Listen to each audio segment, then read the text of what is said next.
Hey guys. Top fuel.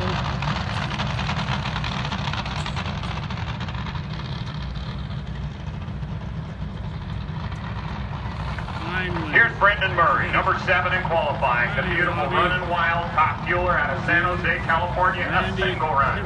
Coming our way as we hit the twilight hours. Let's see if we can keep the phone cooled off so it'll finish off some videos tonight. I'm going to move them over to Nitro Heads a little later. All the videos I take tonight.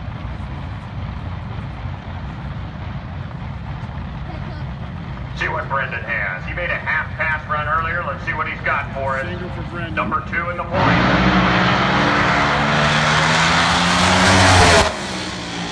Look at Brendan, 6'18", 185. Hello, Brendan Murray. Nice looking run, and congratulations to the crew. Your first whisper of nitromethane. You like it, race fans? I sure do. Great job to Brendan Murray. He goes from all the way at number 7 and vaults himself to number 2, where he currently sits in the national point standings after the March meet. And the Bowling Green, Kentucky Hot Rod Reunion.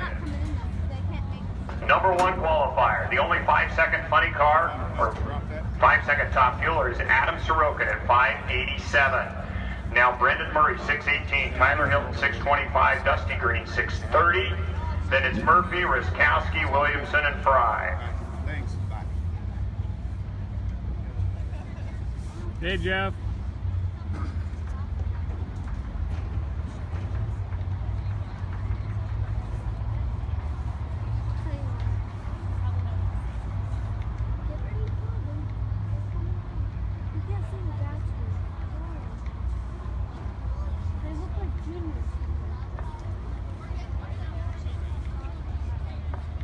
Thanks, guys.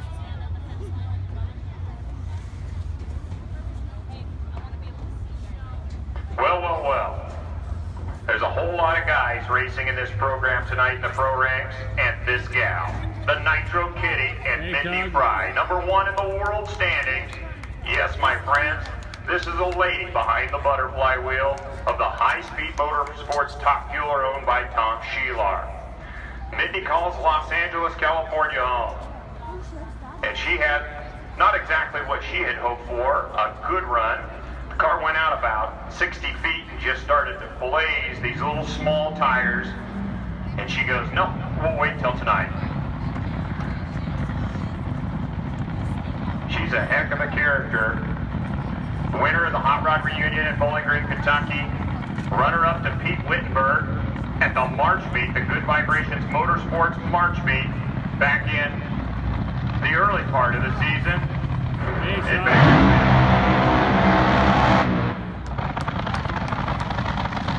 Trust me, they do not want to come up here and run slow. They're coming up here to try and punch this thing into the 5-second zone. I know these high-speed guys, they bring not only extra blowers, extra pistons, they bring whole extra spare motors. Tom's one of the really savvy engineers. He's got a mind like no other. He supplies teams on the big show circuit. And always thinking, always trying new things. As Mindy backs up, that colorful pink helmet.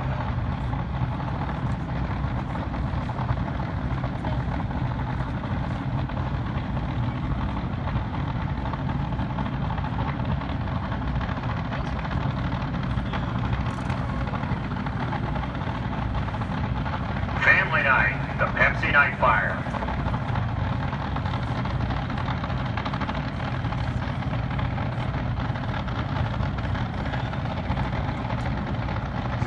Sheelar, a big, huge fist pump on top of the injector hat.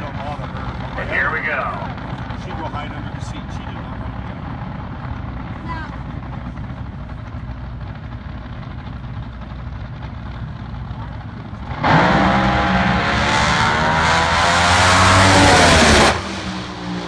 Look at this. My.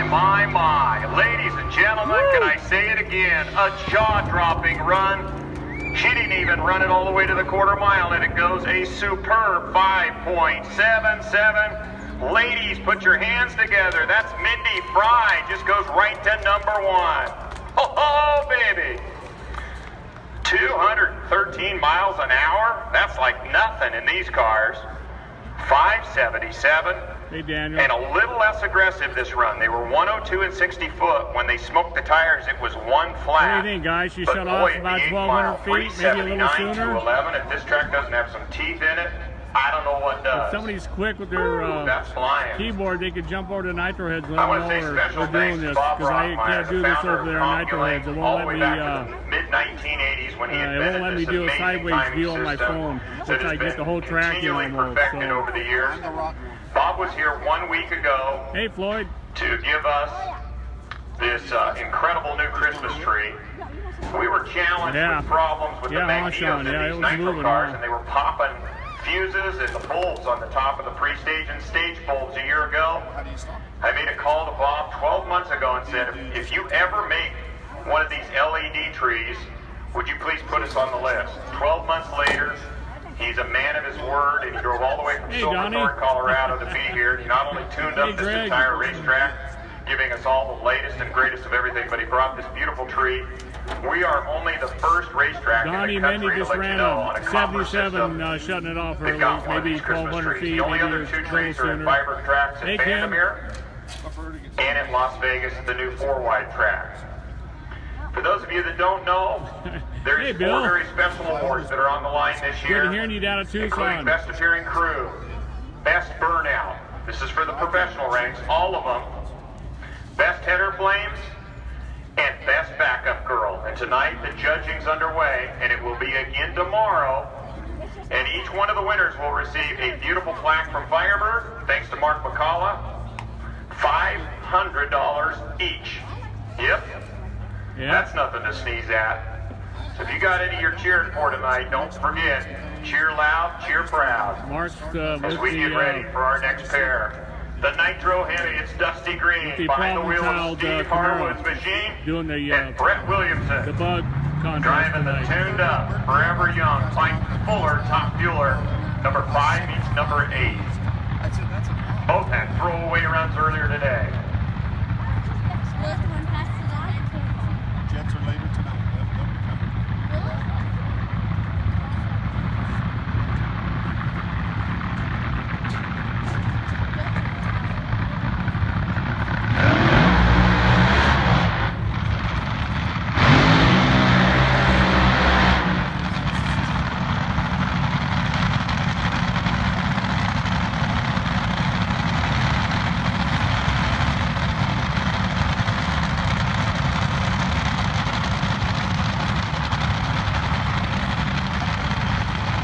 Well, Dusty Green with 630, granted about 700 feet. It's got way more in it.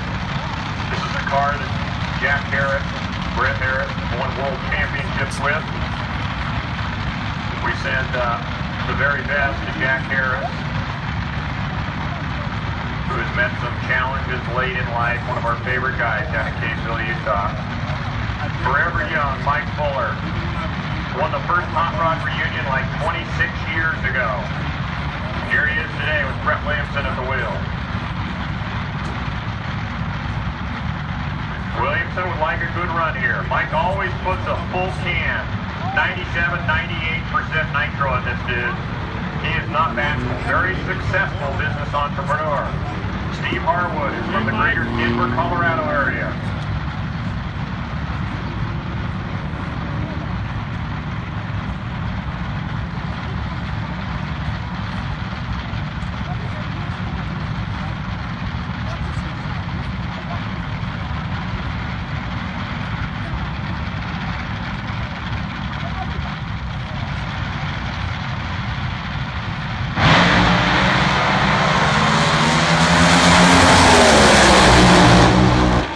Look at this, 597, and how about it from Mike Fuller's tune-up? Nicely done, guys. 609, 216, and Williamson, right straight down Broadway. Dusty Green Good looking run, 243.11 at 597. A little conservative back here though, 105 and 60 foot. They wanted to make sure they didn't blitz the tires, shake the tires. It was a little lazy coming out of the hole, but boy, it started moving mid-track. And good job to our friends with the Nitro Hemi. Tracy. Yeah.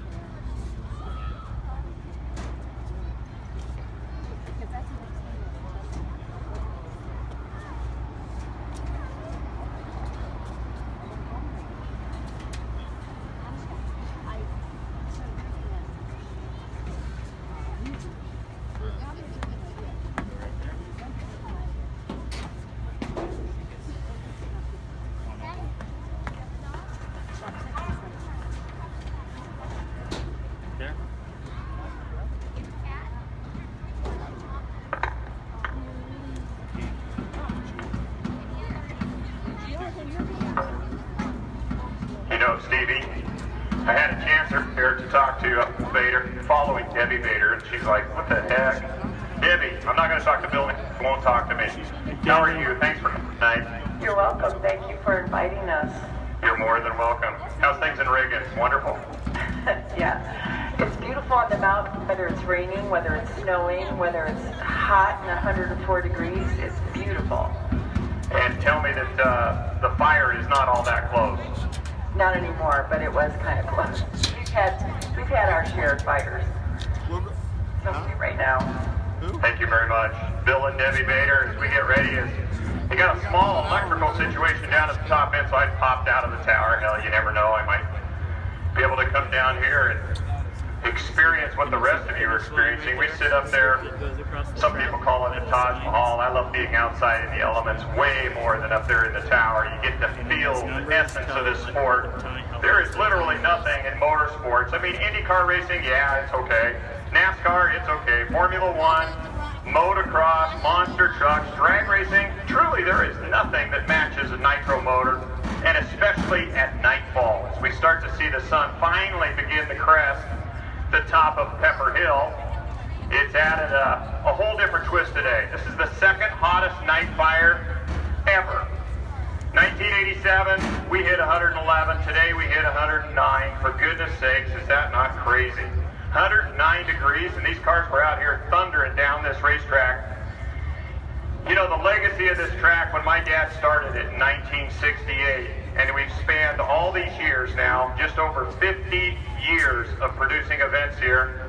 There's been one common denominator. I think a lot of you here know what I'm talking about. One common denominator. Every year since Dale Coldy drove for Charlie Wilson, the Vicious 2, in 1968, August, for 50 consecutive years, there's never been a year when we have not had nitro cars at Firebird. How many tracks can say that? Not many. Here comes two more, including Phil Ruskowski. This is a Canadian to get here. Came all the way from Victoria, British Columbia, Canada. For any of you that have been to Victoria, to Bouchard Gardens, the only way you get there, and I don't know how they do it, I mean, you got a truck and a trailer, you got a ferry from Victoria over to the stateside. So that's quite a trip all in its own right. And alongside of them, amongst a sea of Hemis, is this small block Chevrolet. Bobby McLennan, since the days of his dad, Jim, and so many other different people. I mean, we're going back to the days Half Moon Bay was literally the place to go in Northern California. He's grown up since he was just a little kid, knee-high to a grasshopper, living what this sport's all about. And that's running a top fuel car and a small block Chevrolet. It's a huge challenge. Imagine just a little tiny cubic inch, but they get a little less weight than the big Hemi cars, and they're hoping on each and every run to let it rip for this first 100 feet and get like a hole shot or quicker performance in the short end of the game, and then try and let the Hemis chase them down at the big end. Adam Sorokin's their driver. Adam, of course, the Sorokin name goes way back. His dad drove in Top Fuel. The Sorokin name is synonymous with the early years of fuel racing as well. So you've got two quality teams here. The Canadian that's over here in the tower side, and the beautiful bright red. So many of these cars have can't or have open cockpits. Bobby felt it was safer. A fire explodes in an engine, it sits like 18 inches in front of the driver. So not unlike some of the modern front motor or rear engine top fuel cars, they run a full canopy. For those of you that don't get a chance to walk out on this concrete, it is ridiculously sticky. It's still 130 degrees out here from the high of 155. It's literally trying to rip my shoes off my socks. That's how sticky it is. Pretty incredible.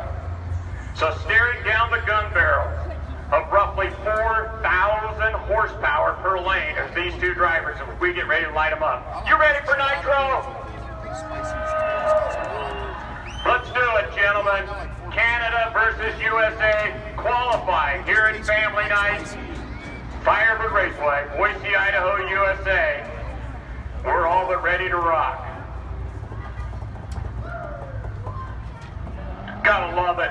Love the enthusiasm. You fans, one of the reasons these drivers and these teams are here is because of all of you dedicated diehards. You don't care if it's a hunt day, you're coming out to the Nightfire. It's an event not to miss. As it looks like we're ready to prime them, turn the aircraft starter, and put some nitro to the tank. Here we go, Stevie.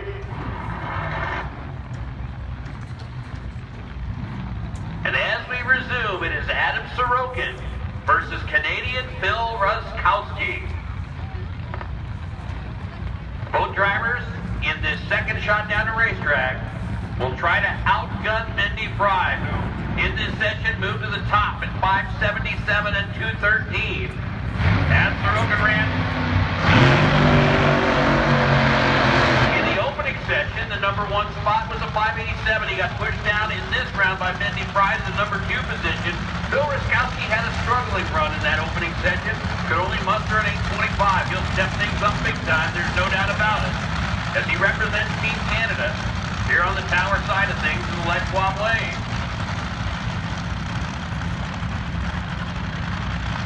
Nothing better than nitro at night here at Firebird Raceway. And man, tell you what, with 51 professional drivers for you to watch here this evening, it's nothing short of spectacular. Sorokin versus Ruskowski as we resume top fuel qualifying in session number 2.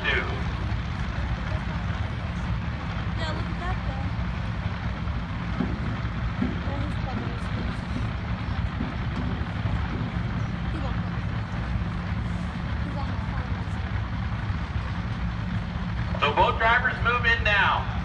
Sorokin over on the Napa side of the racetrack. Phil Ruskowski here in the near lane, representing Team Canada. It's Canada versus the USA. The second round of qualifying. The Pepsi Nightfire Nationals here at Firebird. As Scott New alluded to, it's an experience here at the Nightfire not to be missed. Question is, can Adam Sorokin retake the number 1 spot? Will Phil Ruskowski move up from the number 8 spot? Those are questions that beg answering, and they're going to get answered right here and now.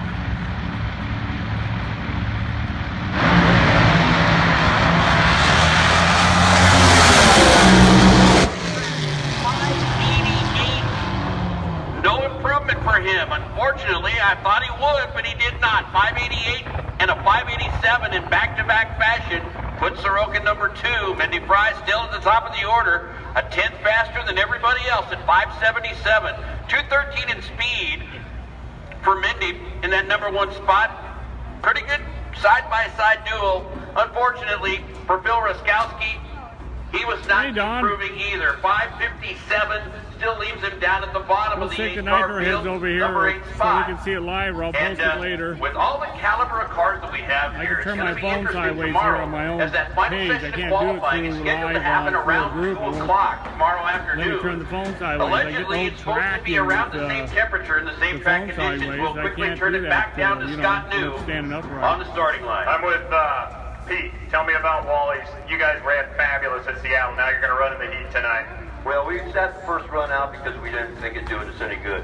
We got a new car, new body, thanks to Rick Akers, the blower shop blower on the car, and we've been trying to run that 666 run for a year, and we just couldn't complete it. Everything came together up in Spokane, or Seattle, ran a 666 off the trailer, backed it up with a 74. And we had fucking kind of covered in the semifinals, and the transmission went away. So, as everybody knows, we're out here, we're hunting for buck. That's what we're looking for. Not 666, 566 in sea level air. Good luck to all. Whatever And thank all the fans for coming out. 108 degrees brings. Country. You're so lucky to have this and the new family doing this for you. Thank you. Thank you. Well, sitting here in the pre-approach area is Tyler Hilton. His grandmother, Allison Lee, back in the 60s and 70s, ran Top Fuel on the NHRA Tour. Jim and Allison Lee, they are legends of this sport. Their grandson, Bobby Hilton, Tyler Hilton, Dad getting ready to light this baby. That's Bobby Hilton, a world-class hot rod builder.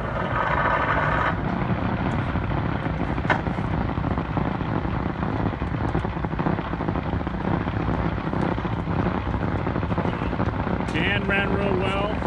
James, he ran a Tyler 14. Hilton right now, number 6 in the 8-car field. And opening round 625 put him there. He'd love to improve. 63's climbing here Doesn't too. want another 6 second time yeah. slip. Love to have a 5 second time slip to play with the 3 cars that are already in the 5 second range after 1 round qualifying, nearly 2 complete. As Tyler is the final car in Top Fuel in his second session. He ran 625 and 221 in his opening effort down this racetrack. Hey, Scott.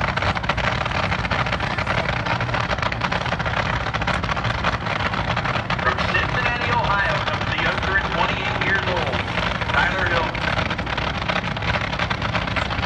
Funny cars is moving toward the front. And what a great night. Top Fuel, funny car, fuel altered, jets, wheel standards. We got a little bit of everything here at Firebird Raceway. Don't forget, half a pound of ice cream for $2 at the concession stand. It's all good. Thank you.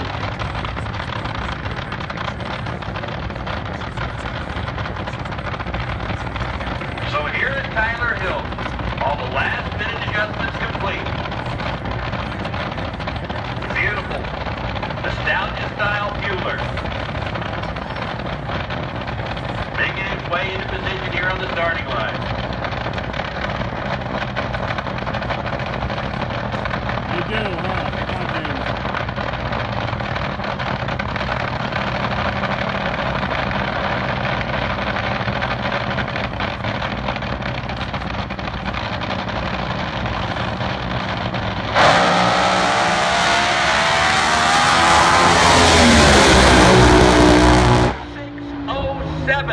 At 240 miles an hour. 607 and 240 miles an hour. Great improvement for Tyler, and up to the number 4 spot he goes. Behind only Dusty Green, Adam Sorokin, and your class leader and Mindy Fry, all of whom have run in the 5s. Tyler nails down the 4th spot with a 607 run at 240 miles an hour.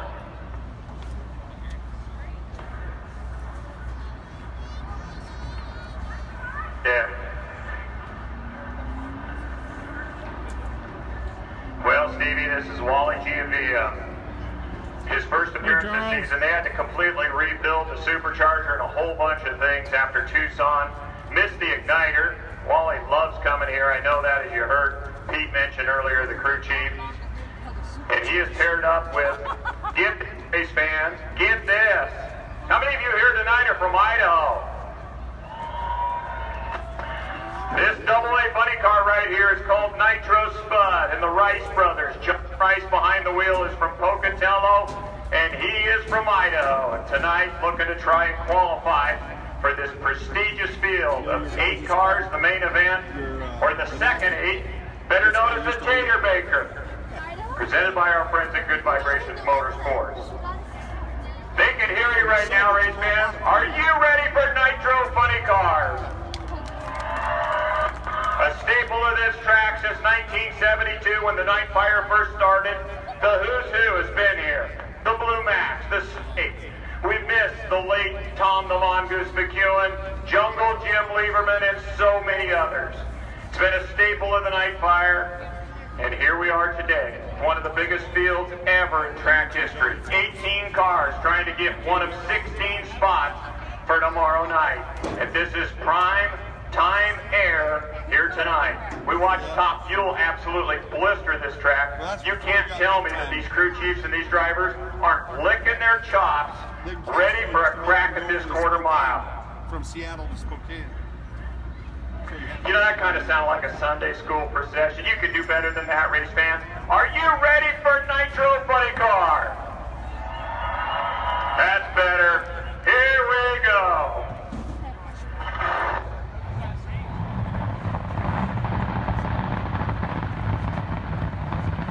So we go to Funny Car, and round number 2 begins with John Rice and Wally Giavia and the G-Men team.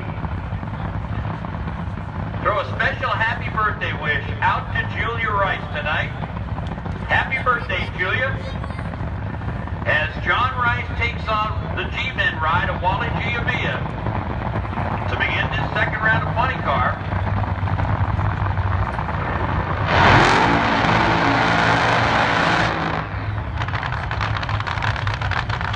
It is Giavia and Rice's first opportunity down this racetrack. Right now, if you look at qualifying, Billy Morris leads the class at 584, and big speed is 241.76 miles an hour. Jeff Moran, number 2 at 591 and 239. Bill Wyndham has the third spot for the moment at 596 and 223. The undefeated one, Bobby Cottrell, for Bucky Austin and Fargo. Mr. Explosive, Mark Sanders, has the number 5 spot right now at 6 flat and 235. Dan Horan Jr., number 6 at 602 and 235. John Bowen, 607 is number 7, and Canadian Tim Boychuk holds down the number 8 spot. As Scott mentioned, 16 cars will qualify to race on Sunday with 1 round of qualifying remaining tomorrow beginning at 2 o'clock.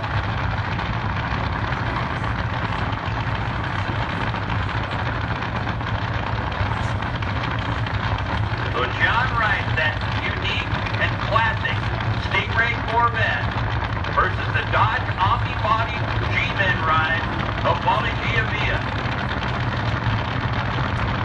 2 hard chargers from the Northwest, John Rice from Pocatello, and the G-Men ride from Klamath Falls, Oregon.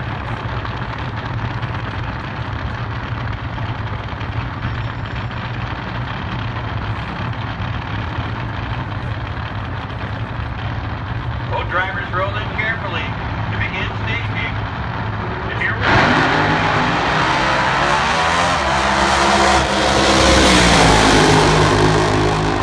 He goes 678 at only 146 miles an hour. John Rice, 683 at 205.94 miles an hour. So Wally moves into the number 13 position with the 678 and 146 blast. John Rice, 683, good enough for number 14. Smoke, piston smoke. That moves There's Blake Jason Rupert from Bakersfield. Checking down to the number track. He's 16 helping out. position. But a lot of smoke in the back of that G-Men car. It doesn't look wait, like it's oil, wait for a report from down track to find out more. But good news for Wally Giavia is he's number 13 now, but damage some parts, there's no doubt about it. John Rice, also for now in the program at 683 and 205.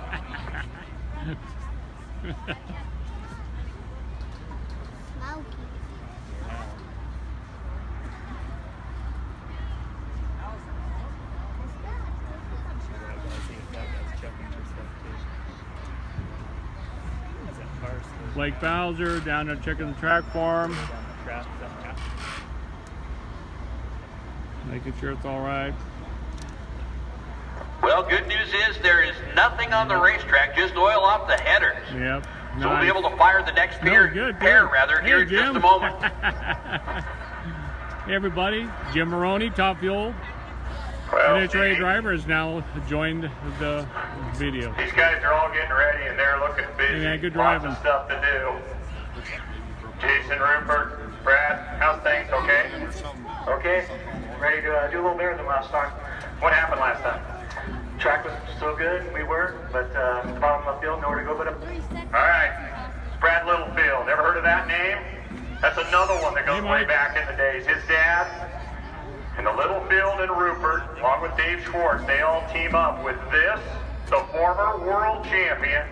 Last year went undefeated at this racetrack. How hard is that to do? To win the Igniter and then come back and win the Nightfire that didn't even finish at this track because moisture came in on Sunday. He actually won this event at Bakersfield over Ryan Hodson, who's taken a year off. Jason Rupert right now is on the outside. CD. Well, that's good to know, Mike. Let's go Scott Sanger versus Jason Rupert. Rupert, of course, finished number 2 in the Heritage Series in Funny Car last year. They have championed in the Heritage Series twice over.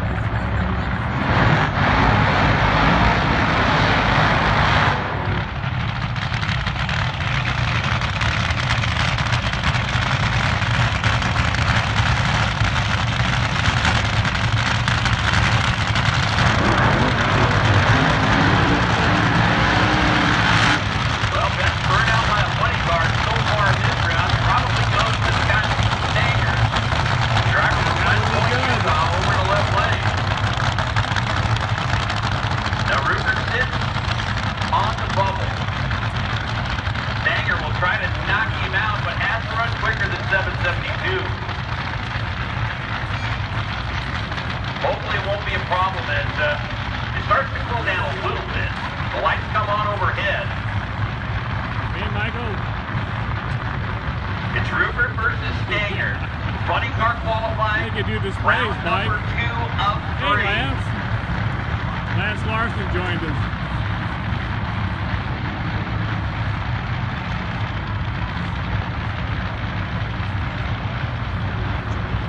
Going to be interesting. Can Rupert and Stanger both improve and maybe even move to the top half of the field? Stanger runs quicker. That's 108 is 772. brutal, all the way up till 7 o'clock. Rupert out of the program once Jason can pick up the Like pace of it. Arizona almost. Brad Littlefield said,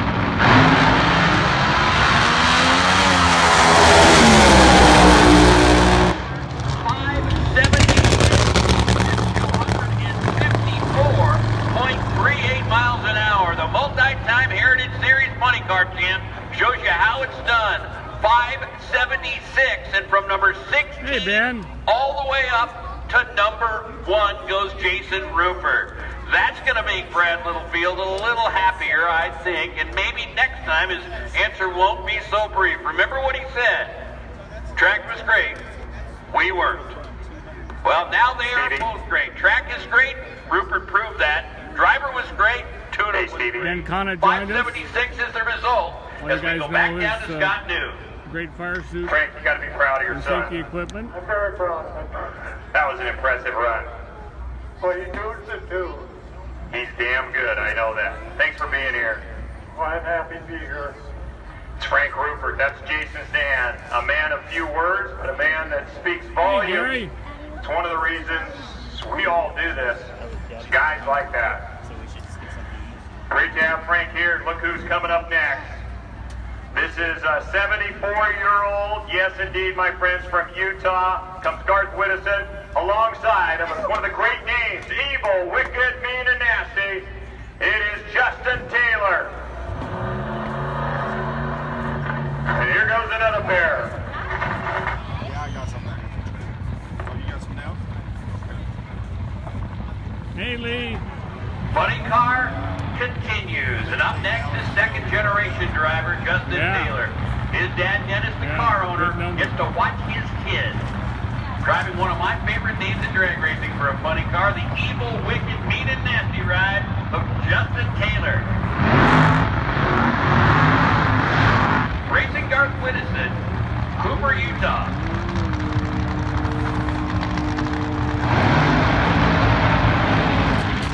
In a classic matchup between Ford and Chevrolet, Justin Taylor with a Ford Mustang body ride, and Garth Whittison here in the Deer Lake of the state of Utah, the second-generation Camaro body machine. Justin Taylor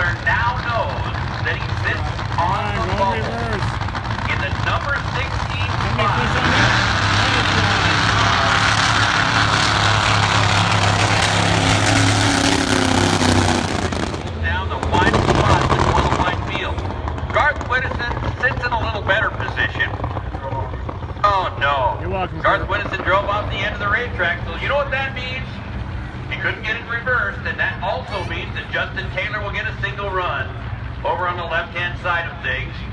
Might make his job a little easier, knowing that he is all by himself. Isn't that frustrating, Gary? A little bit of pressure, though, because you don't want to be the number 16 guy come race day, because it means you'll have to race the number 1 qualifier, and at this point, he's the fast guy, Jason Rupert, on the run you just saw a moment ago at 5:76 and 2:54.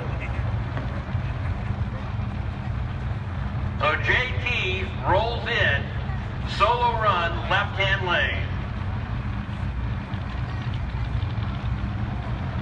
Napa side of your racetrack. Here we go.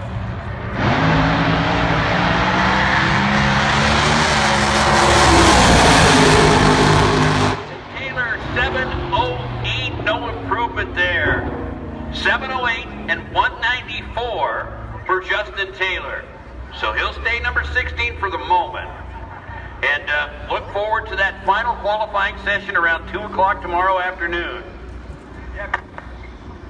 Yeah, I hope it ain't so hot. My phone melts again like it did today. How many of you were here Friday night, family? Is anybody here going Friday night? Raise your hand. There's a few of you. Well, many of you will remember one of the more dramatic body exploding runs by this guy, Brad Thompson. Bad Brad. Something in the fuel system leaned out or did something bad at 600 feet, and in turn blew the supercharger, exploded literally everything. His jailbreak funny car body was blown into like 1,000 pieces down there at the top end of the racetrack. There's Brad walked 18. away. It bumped him. It caused some bruises and some bumps, and here he is. All right, have Rebuilt fun, the Gary. whole combination. Stay cool. Got help from Bucky and a lot of guys, Steve Perea, and here he is, Brad Thompson in this tower side lane with this beautiful silver Camaro. As it appears, he'll be taking on Matt Bynum coming up in Cecil Matthews' Camaro.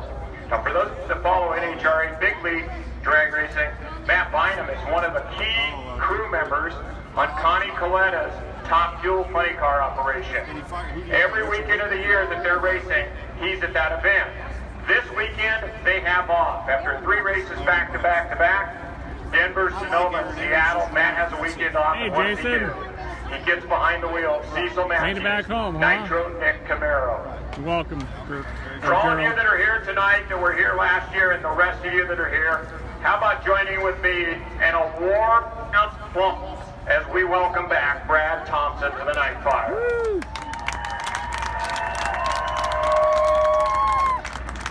He's got great courage, great determination. He just got married this year. His beautiful wife's out here. Will be backing him up. And he's quite a character. Former Nightfire Top Fuel champion, in fact, as we get ready to go with 2 more. All right.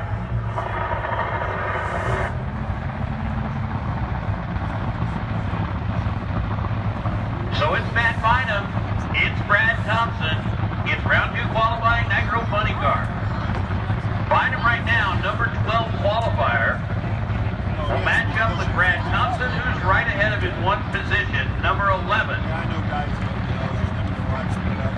Numerically speaking, they're separated by a 1/10 of a second in performance.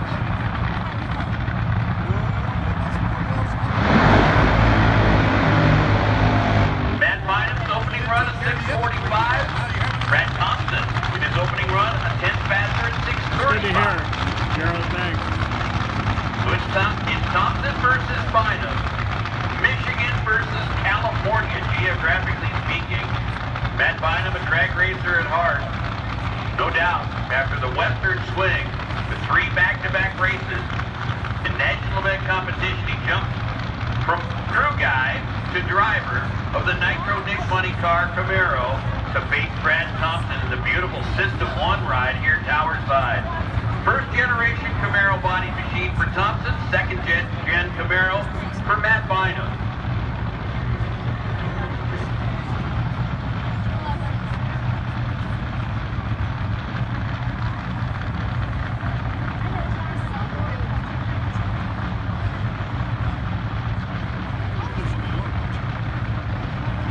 All right, here we go. Going to be a classic. Can either or maybe both drivers move from the bottom half of the field in this second round? Let's just watch it. It's Thompson. It's Bynum. Under the lights here at Firebird, it doesn't get a whole lot better than this.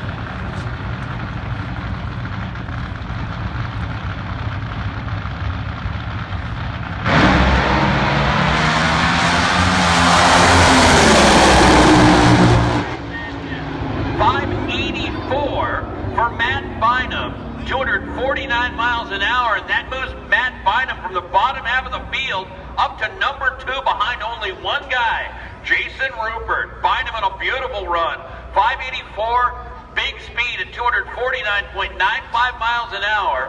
Up to number 2 goes Bynum. Brad Thompson with him for the most part. Down the measured quarter mile, he also improves from bottom half of the field up to number 6.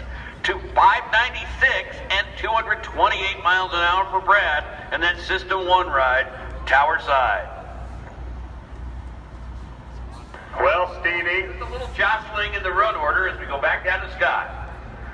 I must say, a guy that's got a pedigree at this racetrack for many, many years is standing right here putting marks for his driver, Tim Boychuk. For those of you that don't know, Twig Ziegler was the winner of the 1972 Nightfire 500. Twig, if you can stop for just 1 second. Welcome back to Firebird. Hey, it's always a pleasure to be back here. It's kind of like my home track, and we won the first one and about the 5th one or something, and it's always nice to be back. What was it like back in yesteryear compared to today? Well, I was in my 20s instead of my 70s. It was a lot easier, especially when it got this hot. No, I hear you. Well, we're proud to have you here, the original inaugural Nightfire 500 champion. Good luck tonight. Thank you very much, and it's always a pleasure to be here with you guys, and the crowd's great, and we love it. Great chance. This is Twig Ziegler. He won the first one in 1972. That's quite a story all in its own right. Here he is, the crew chief for Canadian Tim Boychuk, as they are up and alongside the beautiful body Rick Akers machine with the veteran John Weaver behind the wheel. Yep, the same guy that was famous for all those years of running alcohol funny car in a car called Dream Weaver. The green lights are on at the top end. That means one thing. They're going to spin these aircraft starters and put some fire into these Hemis.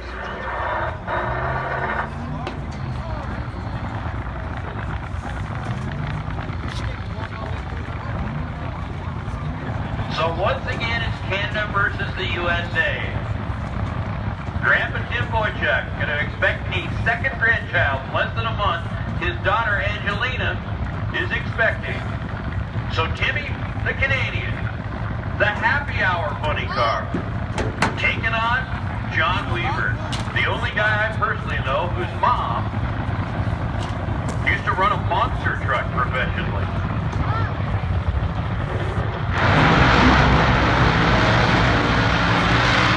How's that go? My mom's cooler than your mom, because my mom races a monster truck, or at least used to.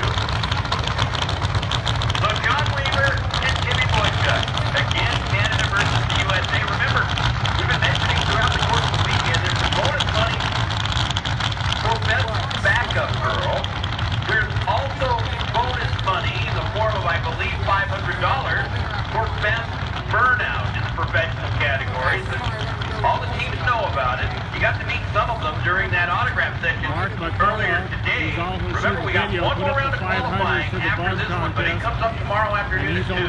So Boychuk and Weaver both know that if they improve in this round, everybody gets one more try tomorrow. He's on the starting line. We should have both. Yeah, I think but he's for got now, the the start, Plymouth and Aero we'll have body good Christina then. Weaver takes on Boychuk's first-gen Camaro body happy hour machine in the left lane.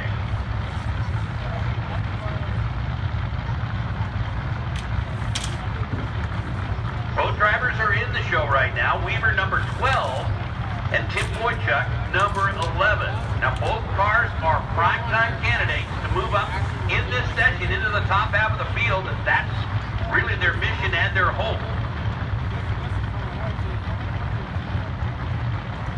It's John Weaver for Team USA, and for Team Canada, Timmy Boychuk.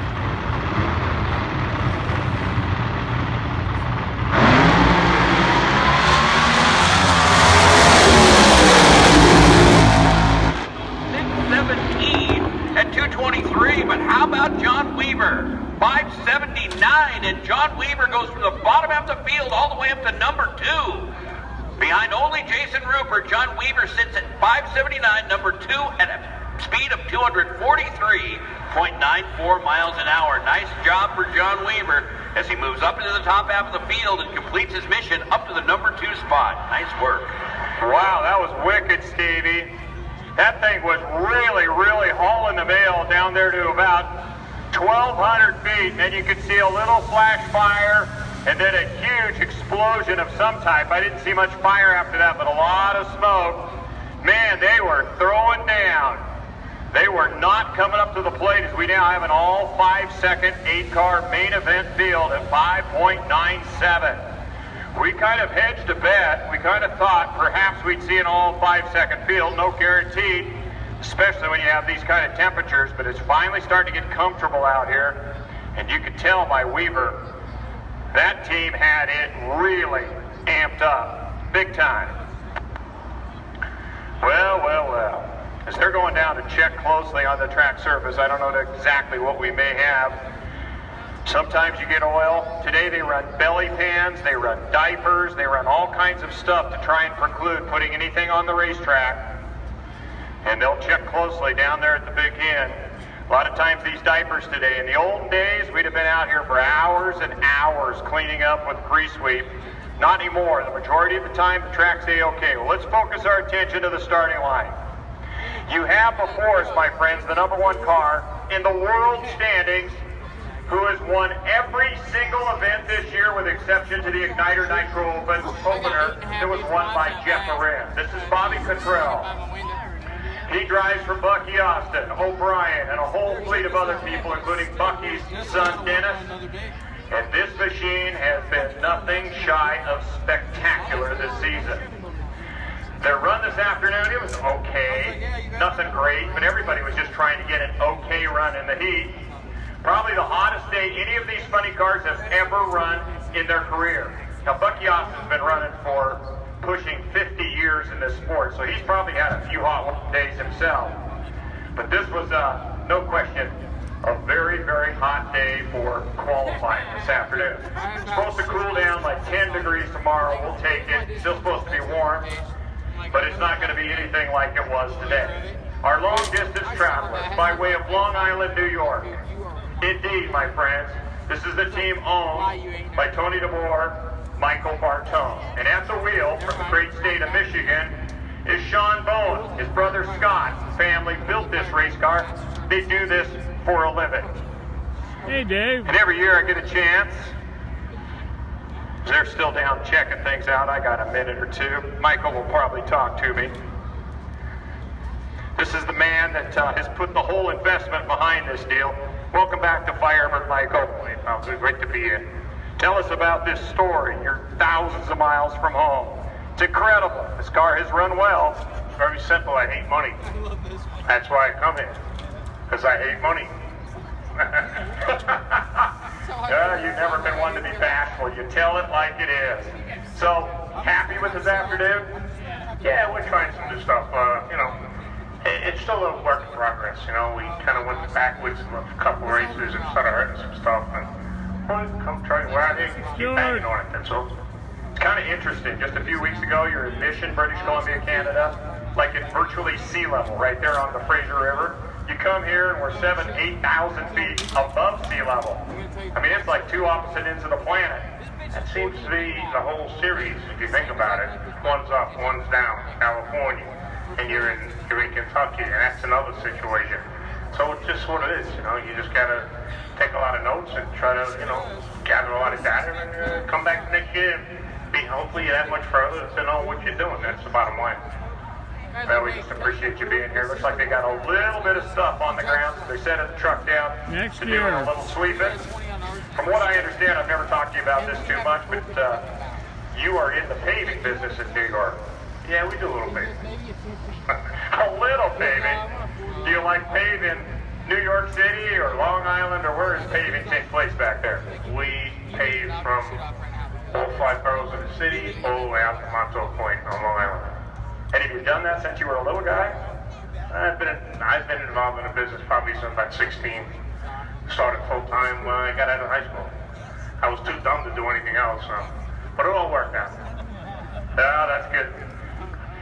Those guys from New York, they just tell it like it is. They don't pussyfoot around about anything. It's just straight up talk. A shotgun driver here doesn't sound like it's too long as the two teams waiting back here. We always have the greatest respect for the drivers, especially when it's hot. The good news is the sun's gone. It's crested over the top of Pepper Hill. And it gives me a chance, since we got a little bit of a break here, to share a few stories with you. Since for some reason they stick in my mind. I can't remember what I ate for dinner last night, but I can tell you what happened here in 1978. Let's traverse back to 1975. The one and only appearance of a guy that many of you have heard of. He passed away way too early, one of the great showmen of all time, by the name of Jungle Jim Lieberman. Now, Jungle often didn't have one car. He had 2, 3, 4.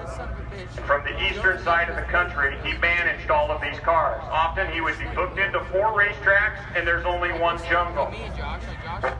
We were fortunate in 1975. Jungle came, and he told my dad on the phone, he said, if you want Jungle Pam, it's going to cost X more. My dad had to think about it a little bit. He goes, okay, I've heard Jungle Pam is almost as famous as Jungle Jim.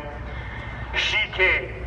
It's the only time in the history of this racetrack before NHRA banned it that Jungle Jim did and performed a fire burnout.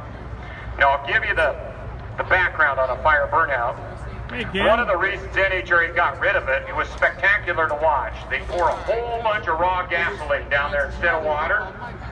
And about the moment the driver was starting to roll, the crew chief would toss a match down into the gas, the driver would strike the throttle, and photographers around the world would absolutely be flabbergasted if they had the cameras set right.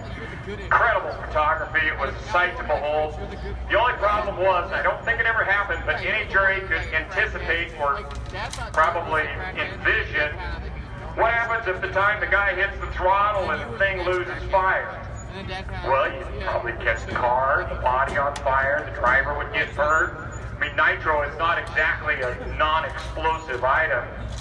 And so they said, no, that was it. Well, that was 1975, Jungle was here. We had so much positive feedback from Jungle being here. Dad booked him again the next year. Track must be okay. These guys are Jungle's leaving. car was here. Blake there was no Jungle. The rest of them. The last minute phone call came in on Saturday morning. This is back in the days of the Nightfire 500 where it was only one day. Jungle said, we're going to have to find a driver for my car because I'm at another race this weekend. My dad goes, well, who are we going to get to drive the car? Dad started thinking about it, and lo and behold, Frank Hall was here, the late Frank Hall, driving Jim Green's Green Elephant. And Frank decided that he would go ahead and jump in and drive Jungle's Vega. So Frank would come up in the first session. He'd come up early with Jim Green's car, which was a former Nightfire winner. And then about 20 minutes later, he'd come down and get in a car he wasn't even familiar with, drive Jungle's car. Frank had double duty that weekend, and there's not many people that have ever done that in their lifetime. So those are my Jungle stories. They are good ones. He was a guy that was a real... For any of you that watch Funny Car Summer, remember Jim done tours of the world? It became a motion picture.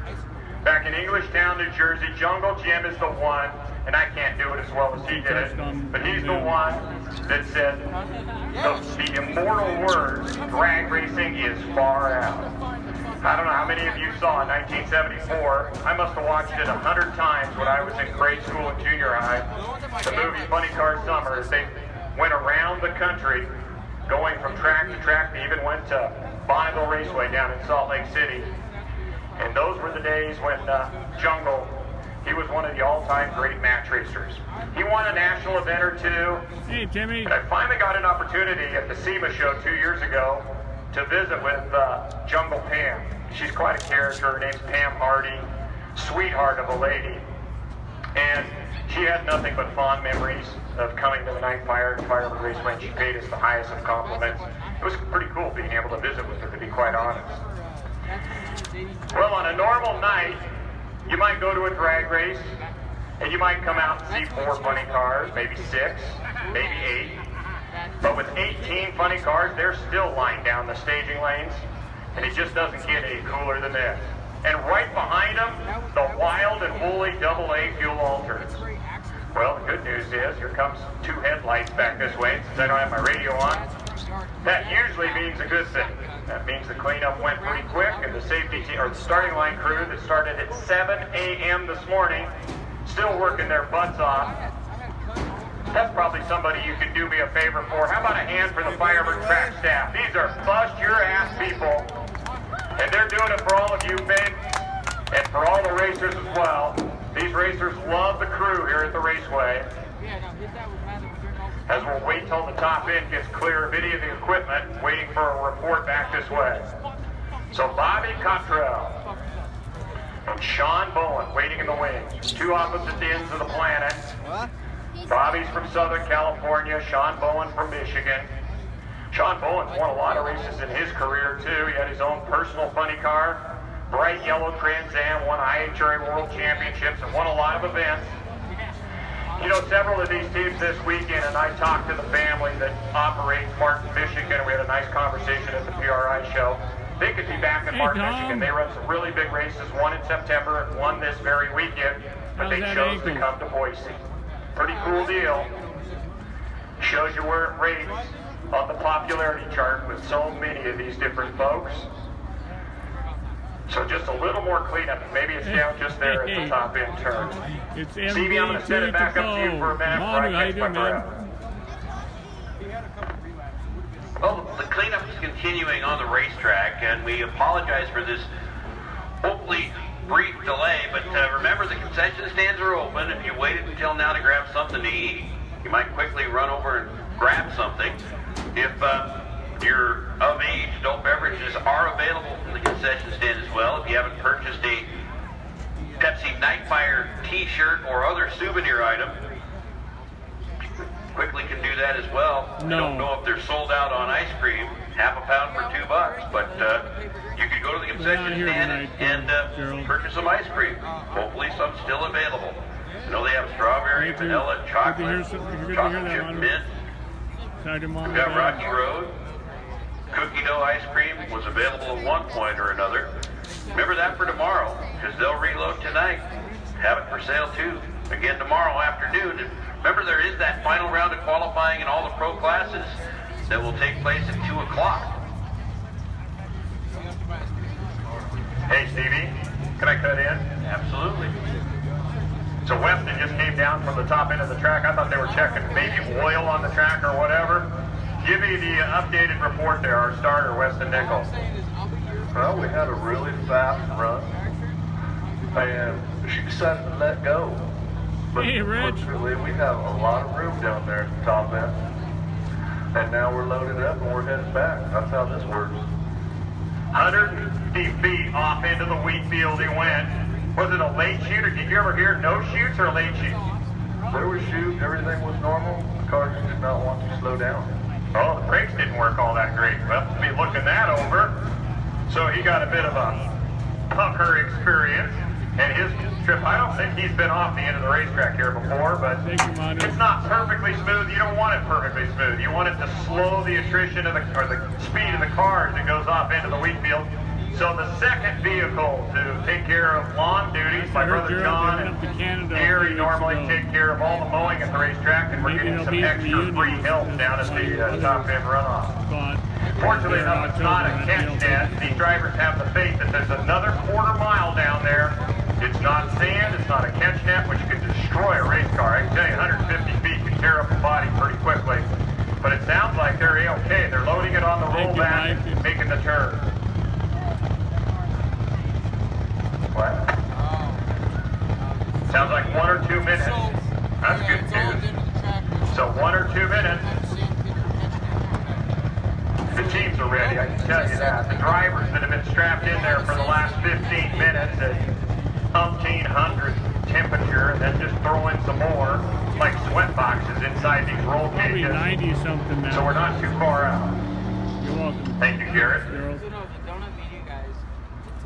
Wow, get your regular daytime glasses, you can see things a lot better than with your sunglasses as we go into nightfall. Starting to see header flames. I don't know if you saw Brad Thompson's car. That thing had really, really strong header flames. The silver Camaro a couple of pairs back. I mean, that thing was packing 3 foot of flames out of the pipes. Beautiful, picturesque under the lights.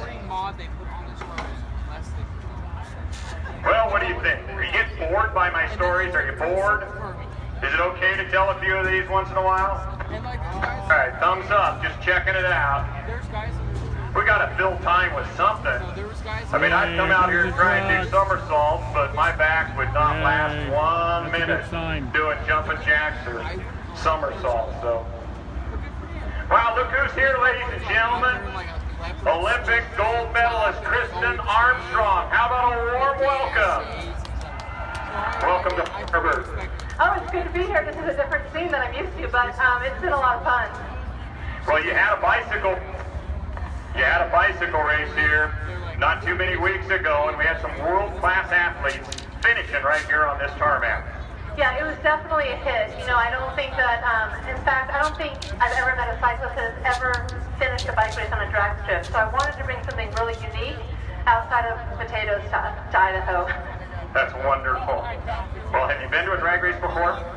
No, this is my first drag race, and my husband grew up in Horseshoe Bend, and he came all the time, and so now I have been introduced to it, and you know, this competition is no different than the cycling competition. It's always exciting, and you know, you always have to push the limits, just like I saw and seeing here tonight. In order to win, you have to push that level of, you never know what's going to happen next. So that's what keeps me on the edge here. How many Olympic gold medals? 3. Ladies and gentlemen, Kristen Armstrong. Her first drag race. You better start walking back that way, kiddo. We're about ready to add some nitro to the pipes. And if you think header flames are in order, these two both make header flames. I wouldn't doubt Bucky Austin has put 99% nitro in the tank for this run. He is anxious. He would like to go number 1. This car at sea level's run into the 550. He's got it cleaned up. So now let's bear in mind we're at probably 5,500 feet still tonight. But it's under the lights, the dazzling array, better known as the Pepsi Nightfire Nationals. Yeah, there we go.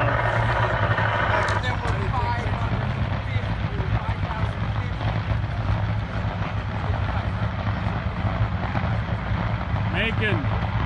Hey, buddy. Well, the car resumes again. ran a 70, marquee matchup like no other. 76. As we resume, it is Bobby Cottrell. 86.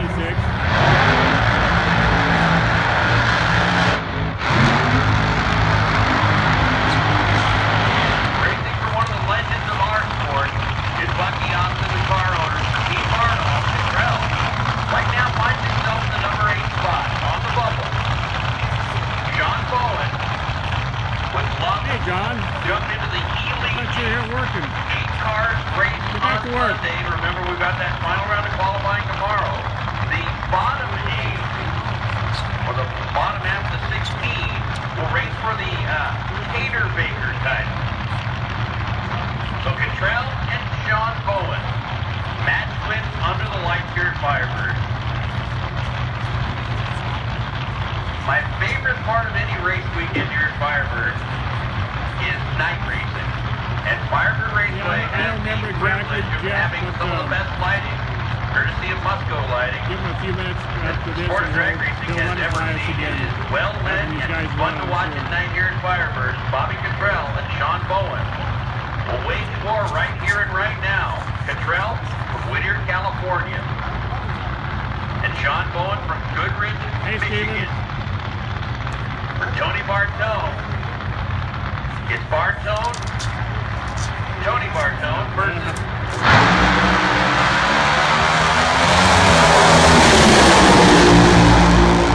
Flame Duel going down the racetrack. 586 for Bobby Cottrell and 239 as Bobby moves up to the number 5 spot. And Sean Bowen right beside him goes 595 at a speed of 244 to nail down the number 7 spot, pushes Bill Windham into the number 8 position at 596. So a great move up the ladder for both Bobby Cottrell and Sean Bowen. Bobby moves up to number 5, Sean Bowen up to number 7. No they did what they needed to do. Moved from the bottom half of the field up to the number 8 spot. And hey, you'd rather race for the title in the Heritage Series rather than for the Taterbaker. Thank you, Jeff. And so Bobby Cottrell, number 5, Bowen up to number 7. In a great side-by-sider into the night. Well, Stevie, here comes Bill Windham, the pedal clutch, shakedown. Camaro to take on one of the more feared men in AA funny car. Welcome back, Dan Horan Jr., former winner here at Firebird and a former NHRA Heritage Series World Champion. Here we go.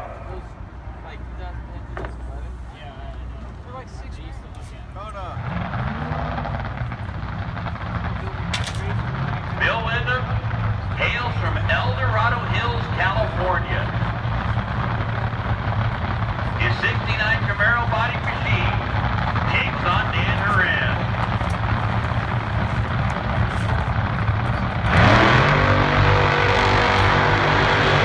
Dan Horan Jr., black body 69 Camaro, co-driver from the state of California. Horan, as Scott mentioned, a former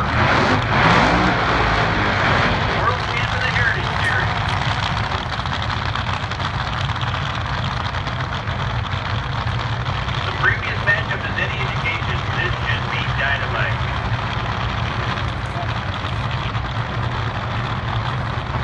Dan Horan already back. Quickly back to the starting line. Bill Windham following suit. Funny car qualifying continuing. We still got fuel alters. We still got jet. We still got wheel standards.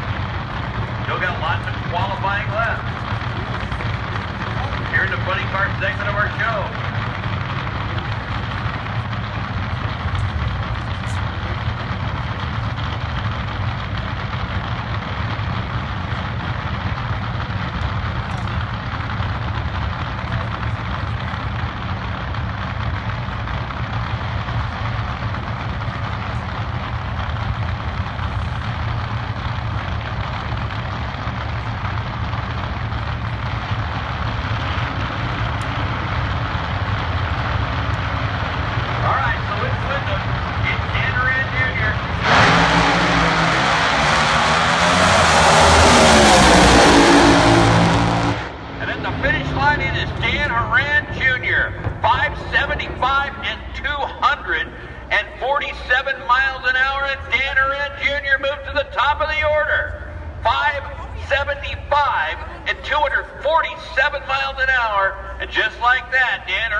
The crew can hear you right now. Give it up, race fans, a new #1 qualifier.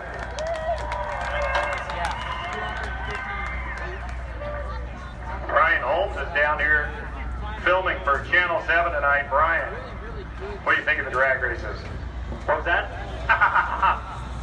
You're shooting a lot of cool footage tonight. You enjoying yourself? This is awesome. This is unbelievable. This is the first time I've been this close to this, and it's amazing. A lot of horsepower. Yeah, and noise, and just I love how they react to great runs. The crew just goes nuts. It's amazing. Yeah, it's a cool sport. Get ready for 2 more here in just 1 moment. Yeah. No, it had good arrow. It was stopped and low. So it had good arrow. It's just the front end started.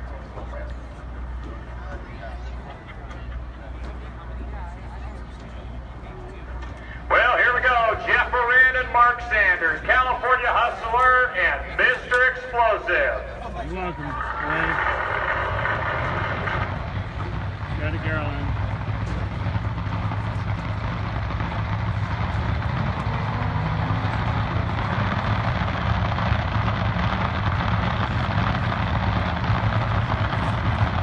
Hey, Nick.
145 miles an hour to move up to the number 2 spot. Well, behind Dan Horan, and right behind him is Jason Rupert. It's Dan Horan Jr., 575.7. Jeff Horan in the run you just saw at 576.5, and 2 thousandths behind him in ET is Jason Rupert at 576.7. Then it's John Weaver at 579. Mark Sanders did improve from 595 to a 590, and he's up to the number 8 position now. Final pair of funny cars coming into the water. Hey, Tommy. Man, this has been a great session of funny car qualifying. A lot of moving around, and Dan Horan Jr. sits at the top of the order with a great run by Jeff Horan just a moment ago to move into the number 2 spot.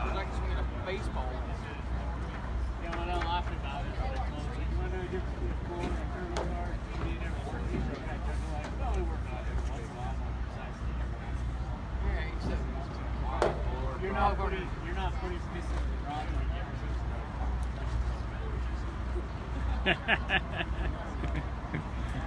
Our final pair of funny cars. Like, I don't care what it runs, I just want to see it. Will match Chris Crable driving the fuel curve car that was so exciting in that opening round. Crable with a tremendous driving job. Yeah, As really. you heard in the interview 108 today. from near the upper pro pits, Crable mentioned the fact that the oil line came off, which sent the car all over the racetrack. Tommy, a lot of the guys were renting So Crable now, with everything swamp prepared, cooler, portable swamp will take coolers for the on Billy pits. Morris Michael, from La Quinta, good to see California. you, my friend.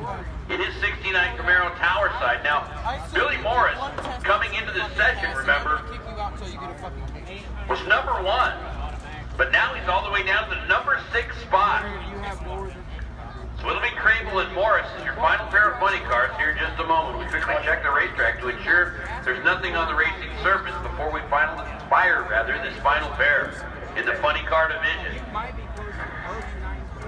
All right, here comes Eddie Knox, the wild one, the owner of the problem child. They came into this session number 1 to take on 4-time Nightfire champion Chris Crable at the wheel of Mark Better's FuelCurve.com Camaro. They did. Here we go.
Firebird winning driver. And at one time, raced for Bucky Austin. So he's very experienced in wheeling a nitro funny car. There's no doubt about that. He'll take on Billy Morris, Keitha, California. At 33 years young, the car called the Problem Child.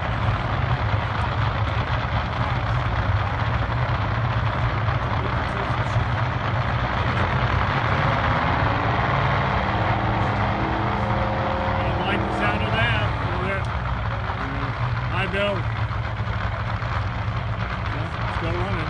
Man, that's tough break for Billy Morris. Shut off. Dang. Here's the car has lost fire, and Chris Crable will get a single run down the Napa side of the racetrack. As the Problem Child car gets pushed away, Crable will be on his own. solo style. Try and make this 8-car field. Now he'll still have one more shot tomorrow afternoon, but right now he needs to run quicker than 5.90 to make the Elite 8 heading into that final section tomorrow afternoon.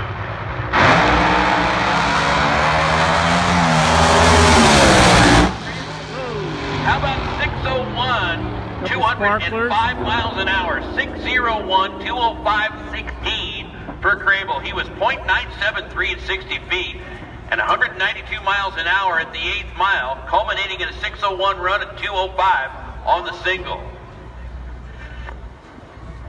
So Dan Horan heads into that final qualifying session at 575 and 247 as your #1 qualifier. Jeff Horan in this section moved up to #2, right behind Horan at 576 and 245 in speed, followed by Jason Rupert. Just thousandths of a second behind Jeff Horan at 576.7 and 254. John Weaver also moving up in the session to the #4 spot at 579 and 243. Matt Bynum is 5th. 584, 249. Billy Morris on the strength of an opening round 584. Guys, I'm plugging my charger in, so I get a little wobbly. Bobby Cottrell moved up to the #7 spot. Make sure we get through the 586 and 239. And rounding out the Elite 8, heading into that final session tomorrow, is Bobby Cottrell at 586 and Mark Sanders rather, at 590 and 237.3 miles an hour. The bottom half in the Tater Baker competition is led by Sean Bowen for the #9 spot, Bill Wyndham #10, Brad Thompson #11, Chris Crable in that fuel curve car. The run you just saw is now #12, 601 and 205. Canadian Tim Boychuk is 13th at 12. Garth Hudson, Wally Giavia, and John Rice round out the 16 cars. Hey, Stevie. Funny car. We go quickly back down to Scott. Something with Billy, no doubt, dejected. What? We had it loaded up for a pretty, I think a mid-70 back there. That's what we were shooting for, but I looked down the dash right before we were going to get this thing staged, and we had about 5 pounds of oil pressure, so we decided to shut her down. All right, well, bad luck. I'm sure you feel bad, but you're in, and you'll be ready for tomorrow, right? Oh, yeah, we're going to give these things, give it a good look over tonight, see what's going on with this oil pressure, and we'll be ready for tomorrow's first pass, and then ready for elimination. All right. That's Billy, drives for Eddie Knox, the owner of the Problem Child Funny Car. So it was oil pressure. Never ever do you want to take one of these cars down the quarter mile at low oil pressure. It might get 200, it might get 600 feet, but at some point you're going to weld the pistons to the inside of the sleeves, or just something ugly's going to happen. And to avoid oil down, to avoid a fireball, all those things and many others that can happen, Billy smartly says, now we'll shut it off and save it till tomorrow. 2 o'clock session will be the final qualifying run. And then, of course, tomorrow night we'll be dancing them under the lights for eliminations for all of these classes. We're not done yet, my friends.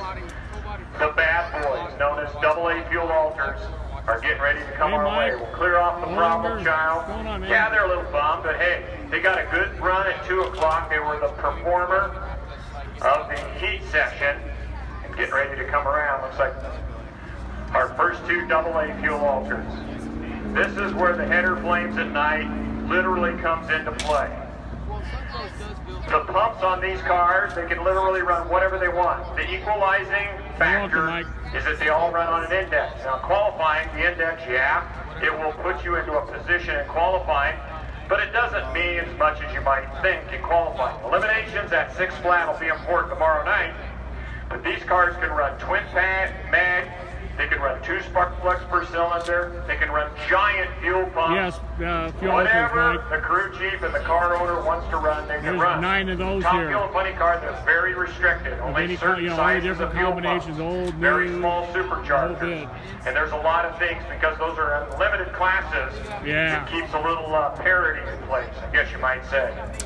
So our first pair of fuel alters comes 2 beauties. How many of you have never seen a fuel altered before? Raise your hand. You've never seen a fuel altered before. It's your first time seeing a fuel altered. How many of you have seen a fuel altered before? Raise your hands. Yeah. Better yet, how many of you love AA fuel There you altered? go. Woo-hoo! That's better. We love them too. We've had literally the who's who. From the days of the Nana, from the days of the Rat Trap, from the days of the Mob, and many, many others that have followed over the years. Former champions like Rich Howe, former champions like current Big Show funny car driver Jeff Deal. He won the Nightfire title in the Witch Doctor Fiat, and countless others. Well, for these two cars, this is their first run of the event. They passed on the afternoon session in the heat, and here they are tonight. We'll put out first call for Ed Jones. We'll be seeing the wheel standing stagecoach tonight. And first call for the Jets. They'll be the finale. And both Richard Smith, Derek Stelson promise an afterburner show on this starting line, maybe like never before on Friday night at the Nightfire. So they'll be coming up after Ed Jones.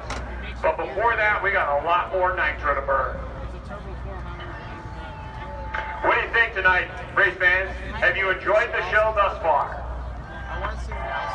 It's good to hear.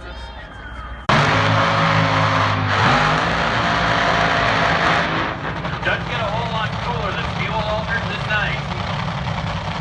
Years ago, the phrase was coined, guardrail gliders, and, well, in some cases, it's aptly named. No doubt about it, one of the most entertaining classes of race car in all of drag racing, a fan favorite, no doubt, not only here at Firebird Raceway, but across the country. Tom Padilla versus Jim Holt. The flame, the fire, the fury of a fuel altered side-by-side duel down a quarter-mile drag strip. It doesn't get cooler. Here we go. It's interesting when you look at these different styles in fuel altered. The later model cars feature sometimes enclosed cockpits.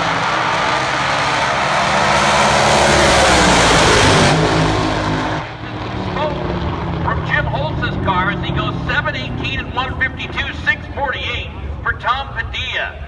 His quick run of the weekend so far, 648 and 226 for Tom Padilla. Well, not too bad.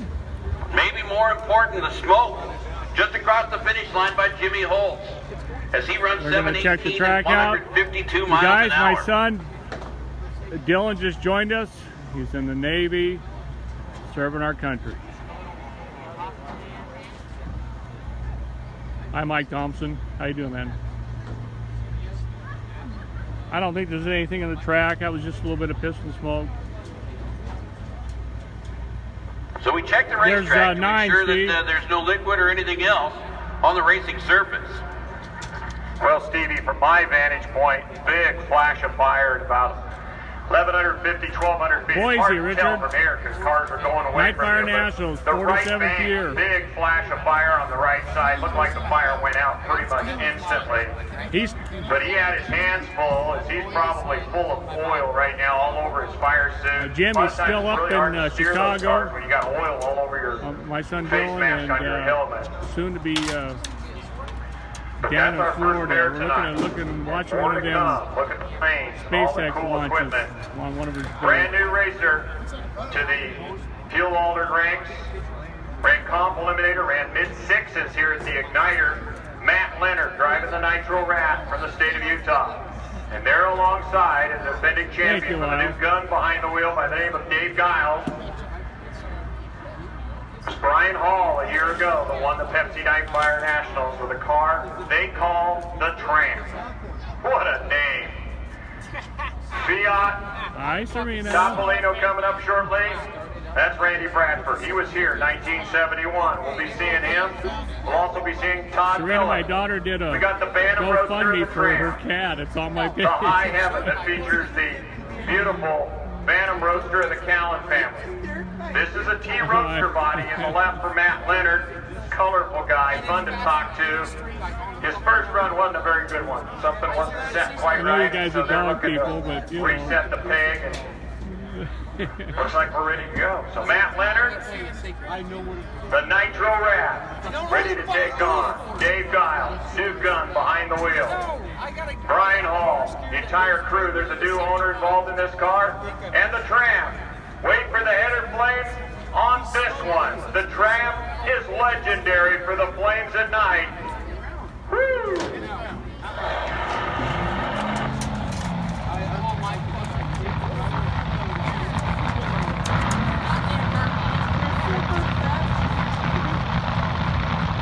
The fire and the fury of a fuel altar as we watch Matt Leonard and new driver Dave Giles.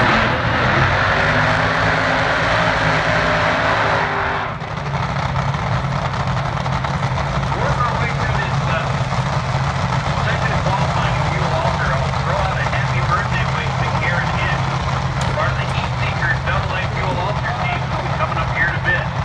So happy birthday, Karen, from all of us here at Firebird Raceway.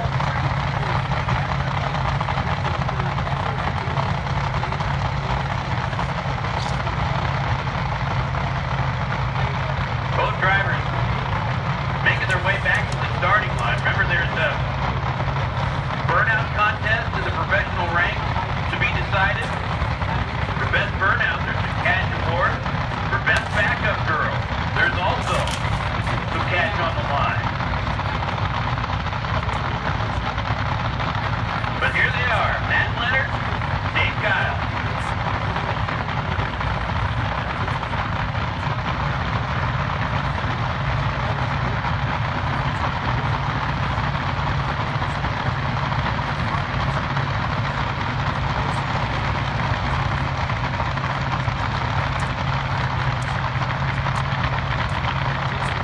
Love the header play from a fuel altar here at Firebird. Nowadays, everybody's got camera phones. Hope you got yours out, taking either video or still photography of these things. Doesn't get a whole lot cooler, that's for sure. Here we go.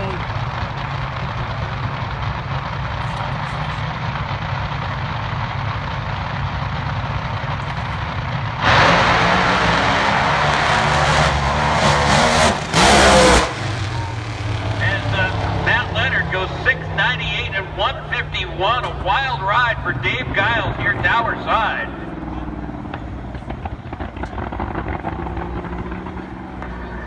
Well, Stevie, that's as close to piling up a fuel altar as you will ever see.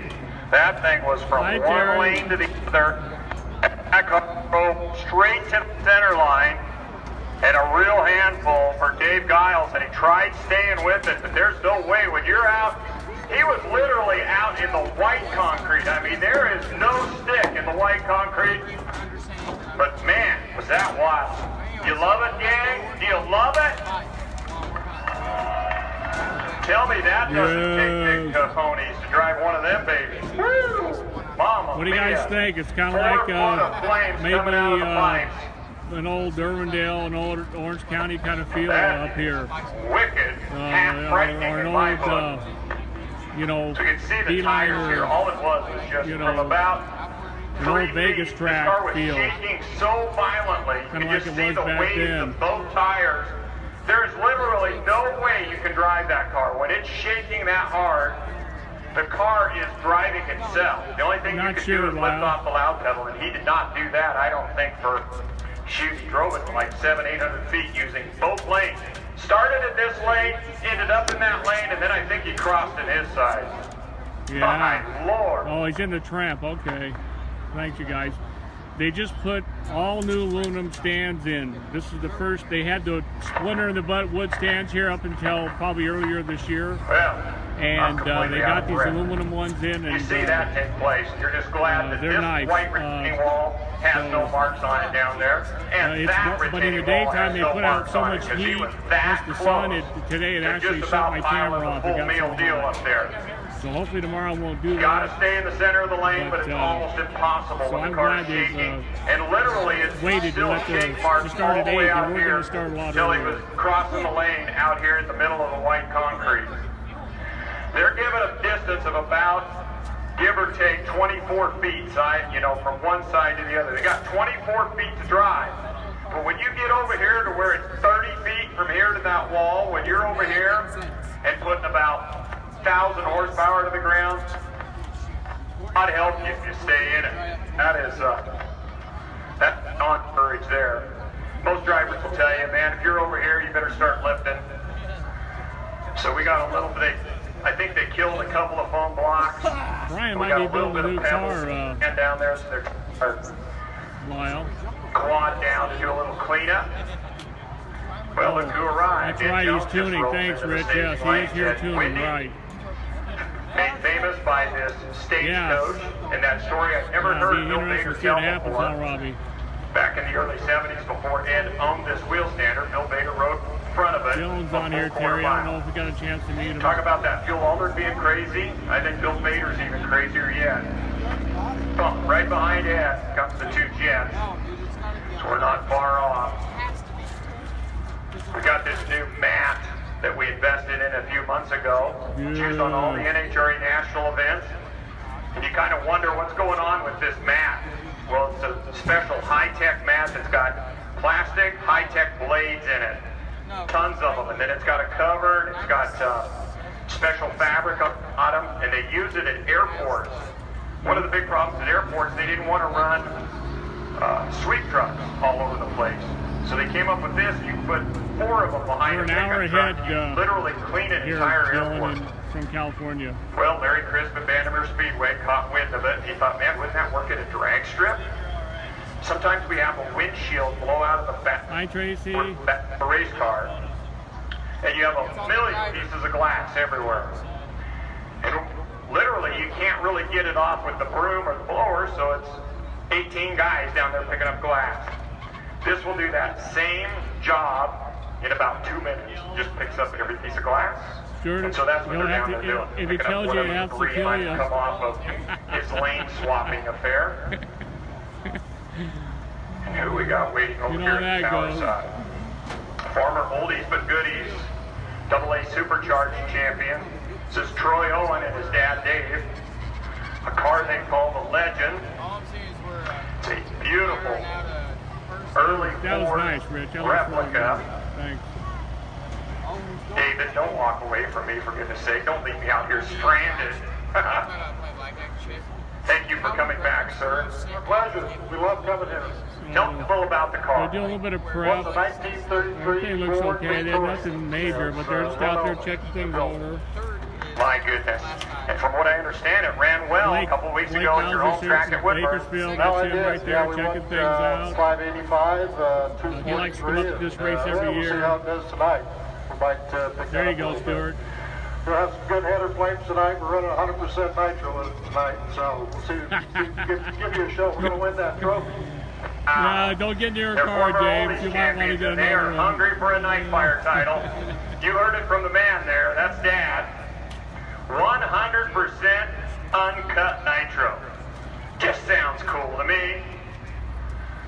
Not only have to have courage as a car owner and a crew chief, but imagine being the driver, staring down the gun barrels of the supercharger, the injector hat, and watching a motor producing header flames 2, 3, 4 feet out of the pipes. It's got to be a rush.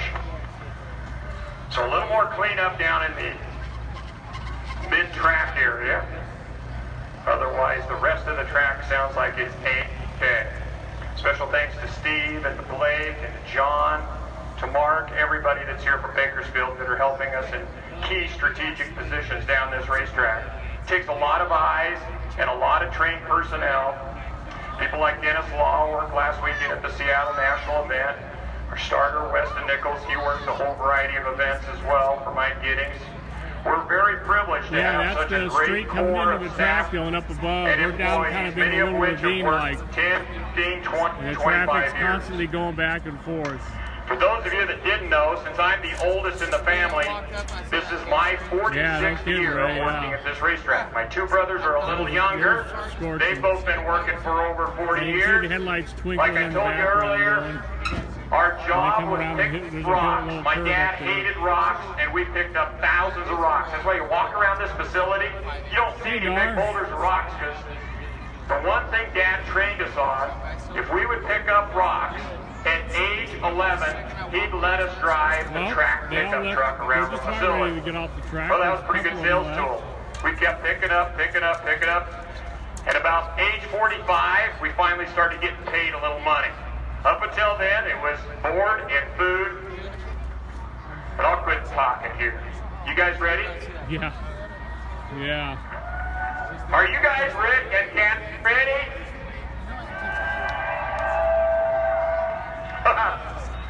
Well, for goodness sakes, I know I'm ready. I'm going to shut up. Listen to the sweet sound of nitro. 100% no methanol.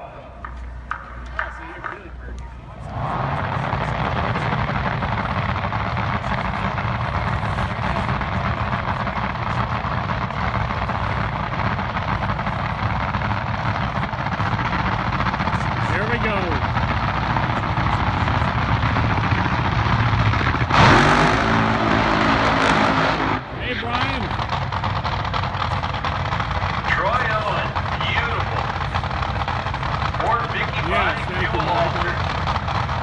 From Albany, Oregon, gets an opportunity to run by himself on a single run down this ledge-swap side of the racetrack.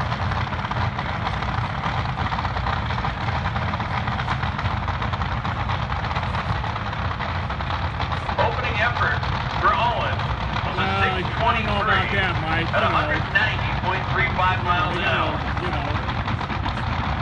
Add a little bit to it. These guys could be. Hi, Annie. I've never been to a drag race, but I'm doing this live video up here in Boise. And, see if we can improve on that 6:23. Here at Fuel Alter. So if you're moving to it, this will be your first time. Class is set up based on a 6-flat run number. Driver closest to 6 flat will be your number 1 qualifier. Don't want to go too fast. You want to get as close to 6 flat as That sounds pretty good, though. Troy Owen was on a good run till about 300 feet from the car towards the car wall. Yeah, pretty scout. Wisely elected to lift off the throttle, and that was a good thing. He kind of goes through. This time around at 954, only 86 miles an hour. So that 6:23 run from the opening round will have to serve as his run number heading into tomorrow. Well, Stevie, one of the things that they were likely fighting, the overflow for the fuel system was spilling nitromethane, which dries pretty quickly down here on the concrete pads. We were trying to wipe it up, get it out of the way. But I think they got a little extra wheel spin, and the car just wanted to hunt for that right guard. Big header plate, though. Dave was right. That thing was flat, hopped up, and ready to get it on. But it only made it about 300 feet, and then it was starting to see Troy was starting to see way too much oil. And goes, well, we'll save it. They'll be back tomorrow at 2. Trying to climb this mountain, a mile high. And look who's in the wings. This is a real treat for all of us. Like I mentioned earlier, the early days of fuel altered racing. Randy Bradford. That's right, Jay. This team, the Bradford Fiat Topolino, that's literally been coast to coast. Just a couple of weeks ago, Bradford had this Fiat Topolino at Maryland International Raceway for returning west. This is Randy Bradford, a car that is new today, but back in the day, he was one of those guys that was here in 1971 with the Mob, the Nana, and Mike Sullivan. 4-car match race. And they are alongside of another famous name, High Heaven, that was made famous by the Jackson brothers. Today it's Huey Callan and his son Sean behind the wheel. The whole family on here. Dennis Blackstone out here in front, Liz Johnston and the whole team. And it looks like we're ready for another pair. Hang on to your shorts here.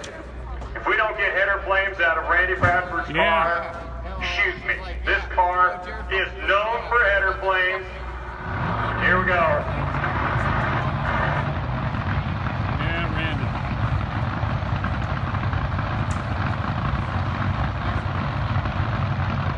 So it's Randy Bradford and Sean Callan. Yeah, that was a great video too, you guys. Fuel altered, going side by side down the legendary Firebird quarter mile.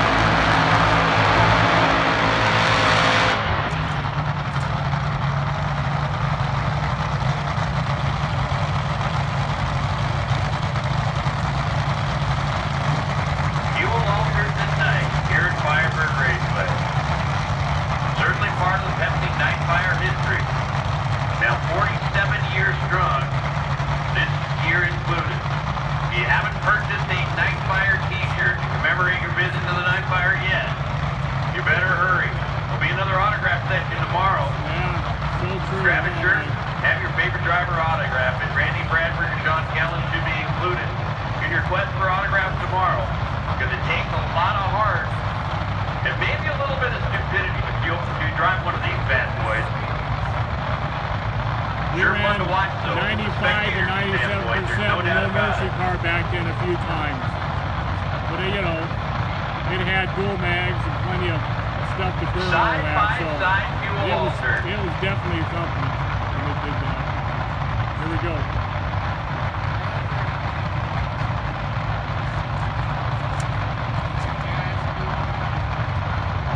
It's Bradford. It's Sean Callan. It's the Pepsi Nightfire.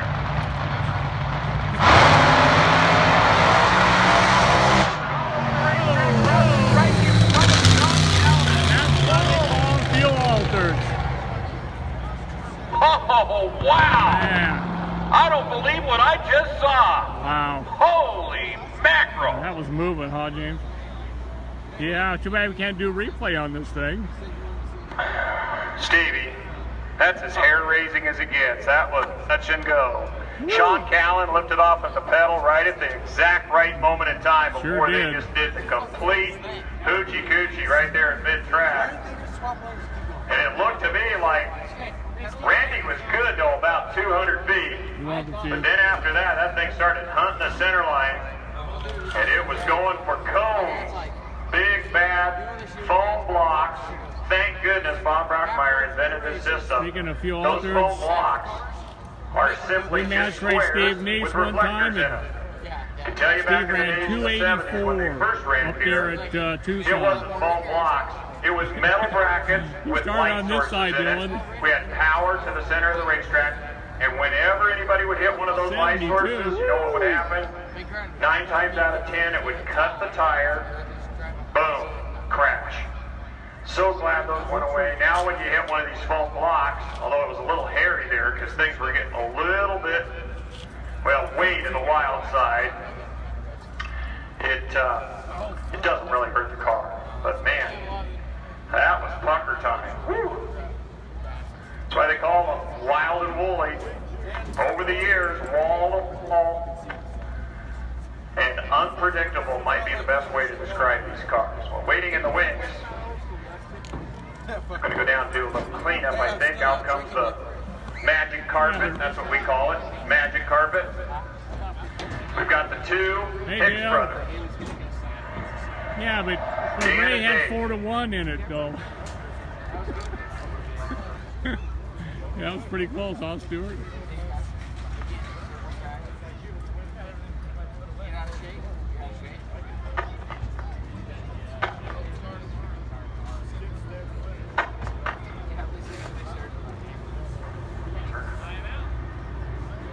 I want to say happy birthday to Dan Hicks's wife. Heidi. Jim Black said, say that it's her 40th birthday. That was Jim Black. It's okay? It is. It's her birthday. That's Ray, wonderful. that was It's great news. Randy Bradford. So the congratulations, you've achieved 4 decades. It's a milestone. Well, the former Nightfire champion, Looks like he's grabbing a block. Dave Hicks, David, must have since we got got it a couple locked of minutes too, here. You had a Right beautiful there, white, sharing his yellow hand right there. roadster fuel Walter. Remember back to those days? Yeah. Back in 06? That wasn't that long ago, 12 years. This is a whole different car though, right? This is a period correct car. It's a 115-inch wheelbase. Trying to stay like the old cars are. Fiat Topolino, tell us a little about the background of Todd. Todd's race, I think he's had like 200 runs over 200 miles an hour. So, plenty of experience. He knows how to drive the car. Do you miss driving a fuel Walter? I do miss it, but I'm having fun tuning also. Well, you do a great job. Percentage of nitro that you run, typically? We got 93 in the tank right now. Which means you're going for it. And what's the secret to header flames? It's probably just, it's a close. Hi, Dylan. The car runs efficient. See you soon. It's not too rich, it's not too lean.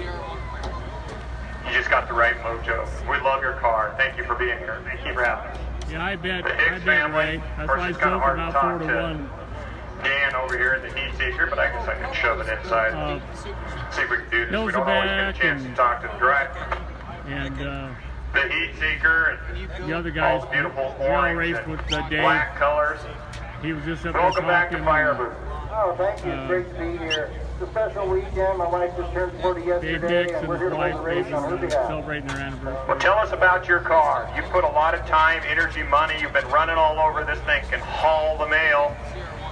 You know, the funny thing, I lived here in Boise. This is before both my boys were born, 14 and 16 now, and I built this car before they were born, so it's part of my family. About 17 years ago, I started this project, and got stationary. I raced with my Uncle Dave for a while. Really are, and, Brian. Decided to go out on my own, and opportunity knocks at this 6-0 down at Bakersfield. I really think about it.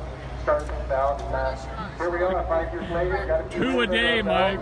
2 a day. I'm on 2 strawberries yesterday and 2 today.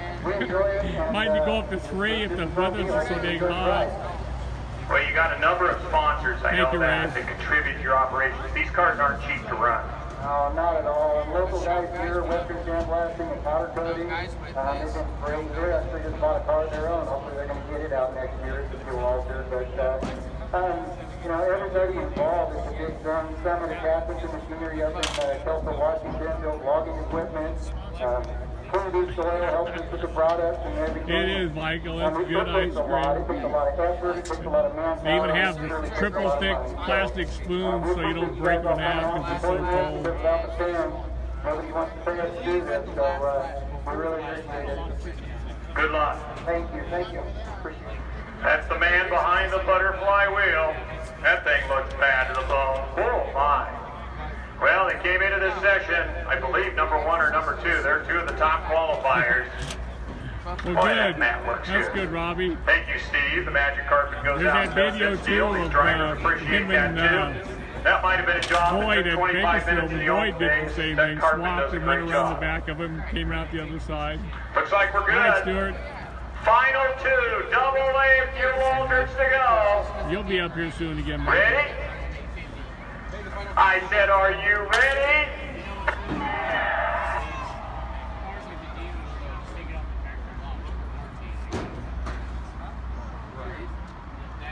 Dude, you should have heard the fucking conversation we had with Michael. That shit was awesome. It was about an hour long. Undirected traffic in the middle of fucking. That's true, Mike. And I was like, would you cover a turbo motor? The final pair of fuel alters Like, well, then tough. puts number 1 versus number 2 in qualifying. Dan Hicks versus Todd Miller. Steve. Stevie, special thanks to Ron, the blower shop. He's helping present family night here tonight. And he's a huge support from so many of these different teams. We're grateful for his contribution. And we're damn glad he now calls Idaho home. Does all his business here. The blower shop, a lot of these teams all run his products. And Dan it's ran top a quality 14 equipment. earlier, and Troy ran a 12. So this ought to be a nice side by side. Dude, I lost my rear drive line. I called them. Hey, I just dropped my rear drive line. Honestly, it was not my fault. That was not my fault. I was told the joints were replaced. Everything was replaced. Goes it back in. Allsted, we Well, certainly a Sat tough there break and for Todd Dave's Miller pit as today and something reminisced, goes and you wrong guys were on with to his something ride here, tower going side, back, which you means know, Dan Hicks, back to the your 80s. number one qualifier, will solo down the Napa side.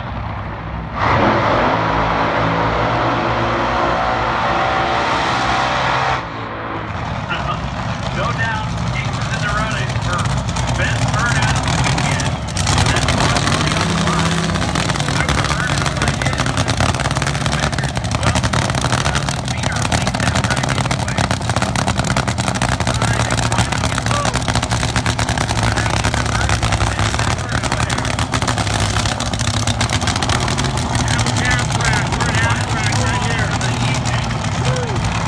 We're not done. We still got Jet. We still have Ed Jones in the house. Didn't even start the car yet.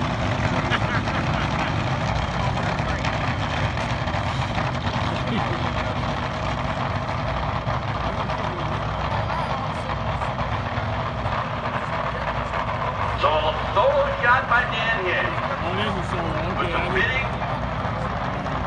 finish on what has been an amazing and exciting round of fuel-altered action here at session number 2 at Firebird Raceway on a beautiful evening.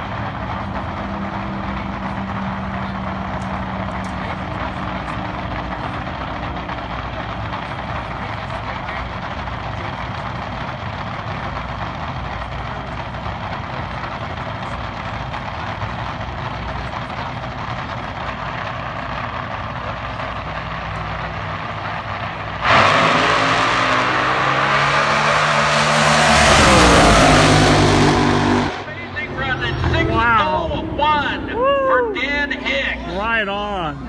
Wow! 6:01, 237.84 And he drove it all the way through.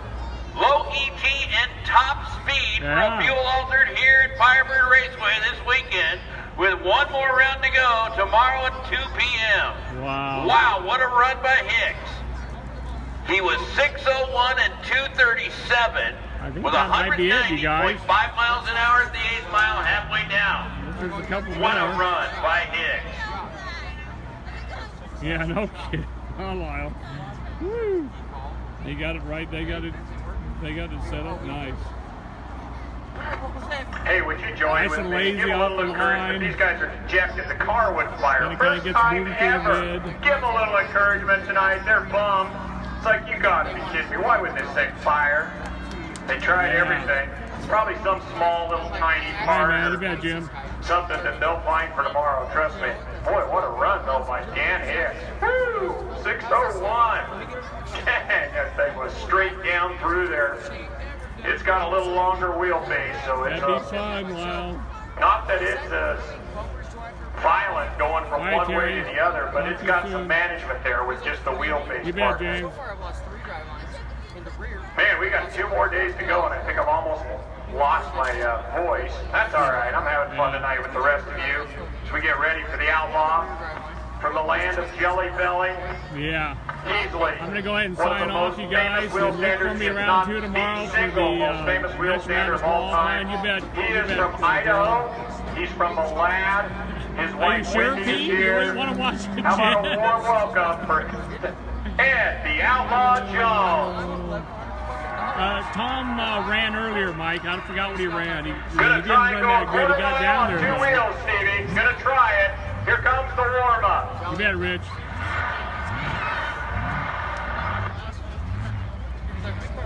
If you guys want, I'll hang on. The consummate showman and right. the Outlaw We're gonna watch Jones. Ed They Jones, don't come yeah. any better. Kinda, Been around the world as one of the best ambassadors our sport has ever known. that's true. That is so If not true. one of the most famous. The Candyland stage, Yeah. backed by Jelly Belly. Now Ed Jones will warm things up before putting on a show here at Firebird. He loves coming to what is his home racetrack Yeah, they got 2 here at Jets Firebird now. You bet, Raceway. Bacon. And he loves interacting with you fans. So if you've been quiet up to this point, well, it's a good thing you saved your energy, because we're going to ask for your participation here in a little bit. As Ed Jones Yeah, that warms sounds up about the right, Lyle. Yeah, thanks. blown alcohol burning 427 big block Chevrolet find the sheet, I'll post it in the Nitro Heads. He's been around the world with this machine. Not only across the USA, but in countries like Japan and Australia. Little bit of a warm-up and a preview of what you'll see here in just a moment. Trying to get some heat in that engine. The stagecoach heads toward the finish line, and then we'll quickly come back after making a turn at the top end. Head back toward the starting line.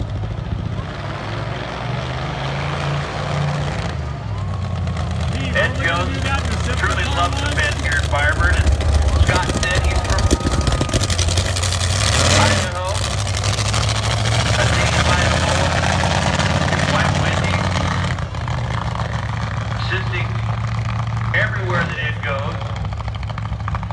Just saw Ed a couple of weeks ago, Woodbury drag strip for one of their major races. In an interview that we had after the event, he said, you know, I'm looking forward to heading home, back to my home state of Idaho. It's always fun to visit the bands in Oregon, but my home's Idaho. I'm headed to Firebird in a couple of weeks for one of the signature events in drag racing, in my opinion, the Nightfire Nationals. And here he is, Ed Jones, the best in the business. And as good as he is as a showman, he's an even better person. He loves interacting with you fans. Make sure that you make an effort to say hello to Ed following this run either this evening or at some point tomorrow, because he'll be back again throughout the course of the weekend. Now, I know I mentioned to you that we'd ask for your participation. Get up on your feet. Put your hands in the air. Let Ed Jones know you want him to do a full quarter-mile wheel stand in this Candyland stage. Then we'll ask for your participation again, as he loves to interact with you. He'll give out and hand down and throw some of that Jelly Bellies candies for you to enjoy following his run. He'll decide who gets the most candy based on your noise-making ability. So here it is. Get on your feet and raise your hands for Ed the Outlaw Jones.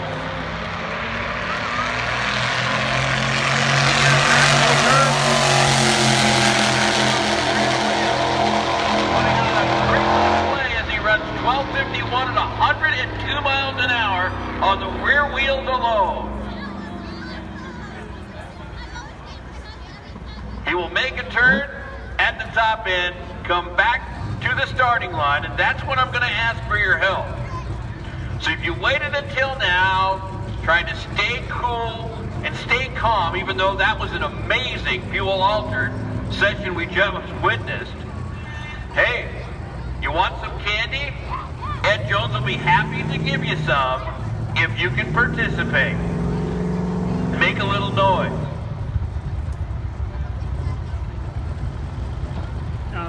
Pete, I'm here with Kim Fuller. He's doing photo shoots.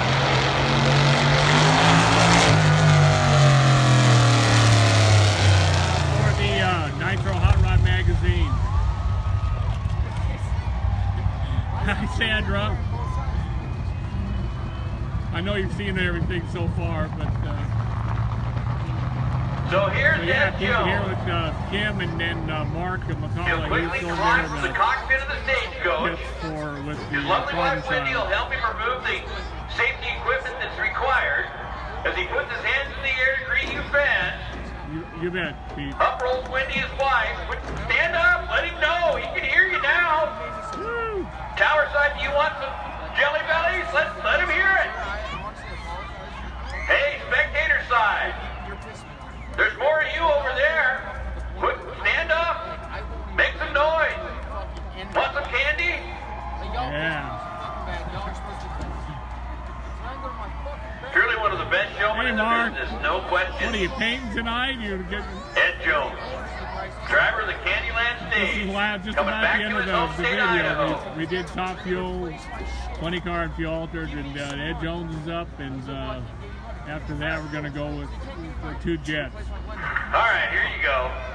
As per request from Ed Pete Jones Mayo. is ready. I don't know how he does this. He has so much energy, enjoys interacting with the fans more than anything else. You think he loves driving that stagecoach? Well, of course he does. How fun to be able to do that still. fucking goat, you son of a bitch. All right, here we go. Ed Jones over the guardrail here on the tower side. Like, I was so pissed. Stand up. Throw some Put your hands candy. together, make some noise. Like a baseball pitcher. Ed Jones pitching candy to the crowd. Motherfucker, who's worked for a dealership for 47 years. Who actually understood what the hell I was talking about. And then he transferred over to this Arabic. Yeah, that's a good idea. Get down closer so he can hear you. And you can catch some of that candy. And then as soon as I said turbo, he's like, oh, we don't cover qualifications. Fucking understand that. Right on. Ed Jones. Hey, I'm taking a bit higher. Such an amazing display by one of the best in the business. I actually felt bad after we come out. Yeah, Ed Jones is signaling to you fans on the spectator side. He's headed that way. I feel bad. Here he comes. Make some noise. Get on your feet.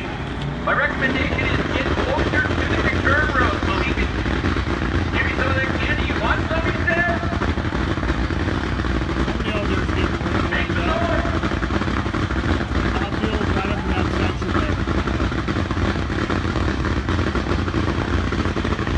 Mark, I got to get out there to see Troy and go to breakfast with that. Thanks for letting me come back up here to the towers, JD. My pleasure, buddy. Man, you had fun down there on the starting line.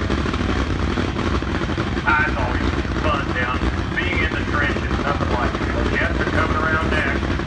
Thanks to Ed Jones again for an impressive performance here under the lights. I don't know how he sees where he goes, but somehow he manages another wild run by the outlaw.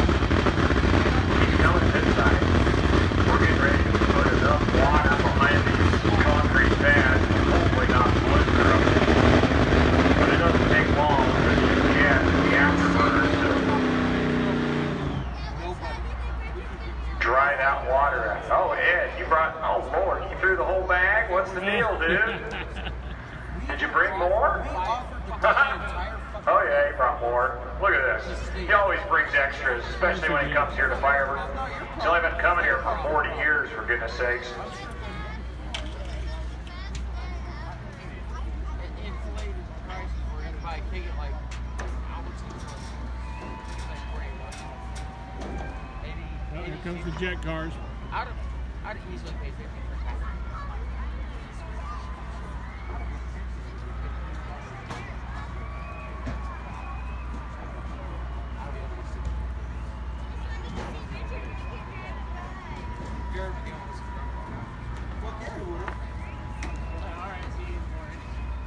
Well, well, well.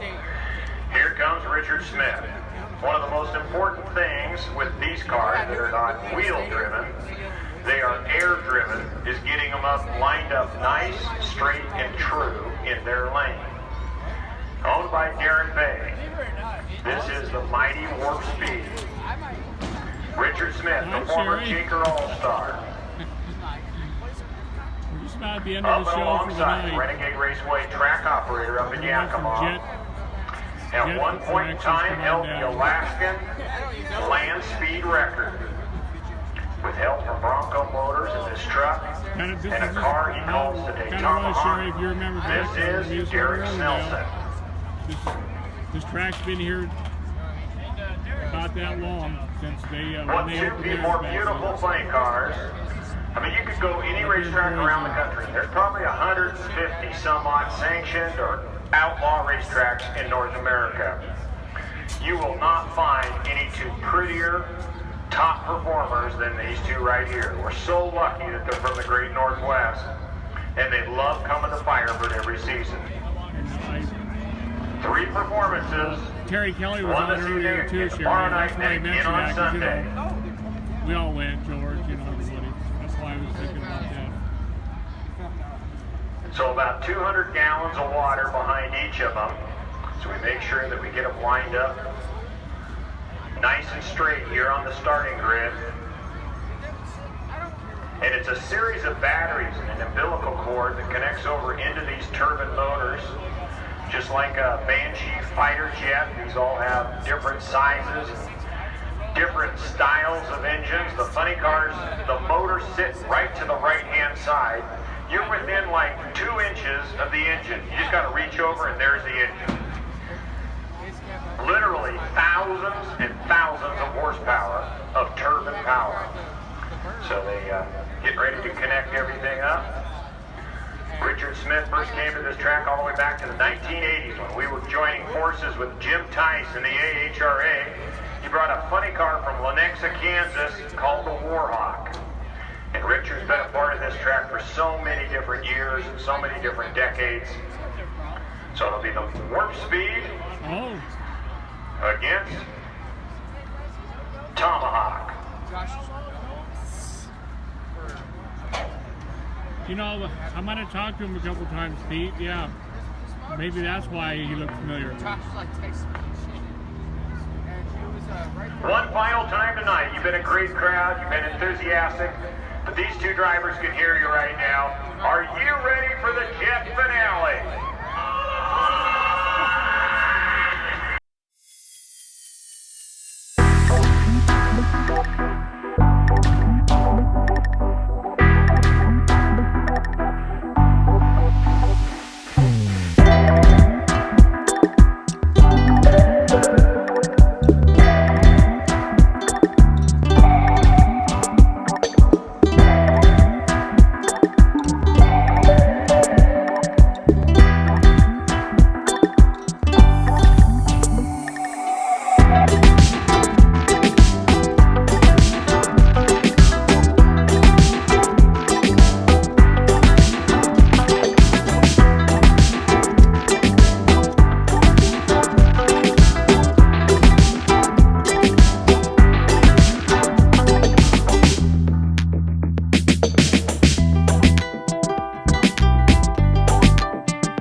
Here comes the fire.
To 248 miles an hour. What a night. On behalf of everybody here at Firebird Raceway, we'd like to say thanks for being a part of this Nightfire journey, especially our friends at Pepsi Cola. And to Stevie Wong, who helped call all the action tonight, I'm Scott News, signing out until bright and early tomorrow morning, 8:30 a.m. will be round one of heavy eliminators. If you want to avoid the traffic leaving, stick around for a little while. Go walk through the pits, meet some of the drivers, get an autograph, buy a shirt from them, for goodness sakes, it goes towards their gas bill. It's one common denominator here at this raceway that I think a lot of you will agree with. We're proud to be Americans, proud to be a part of this country that goes all the way back to 1776. This is a song that certainly plays large volume to what it's all about. God bless the USA. You're welcome.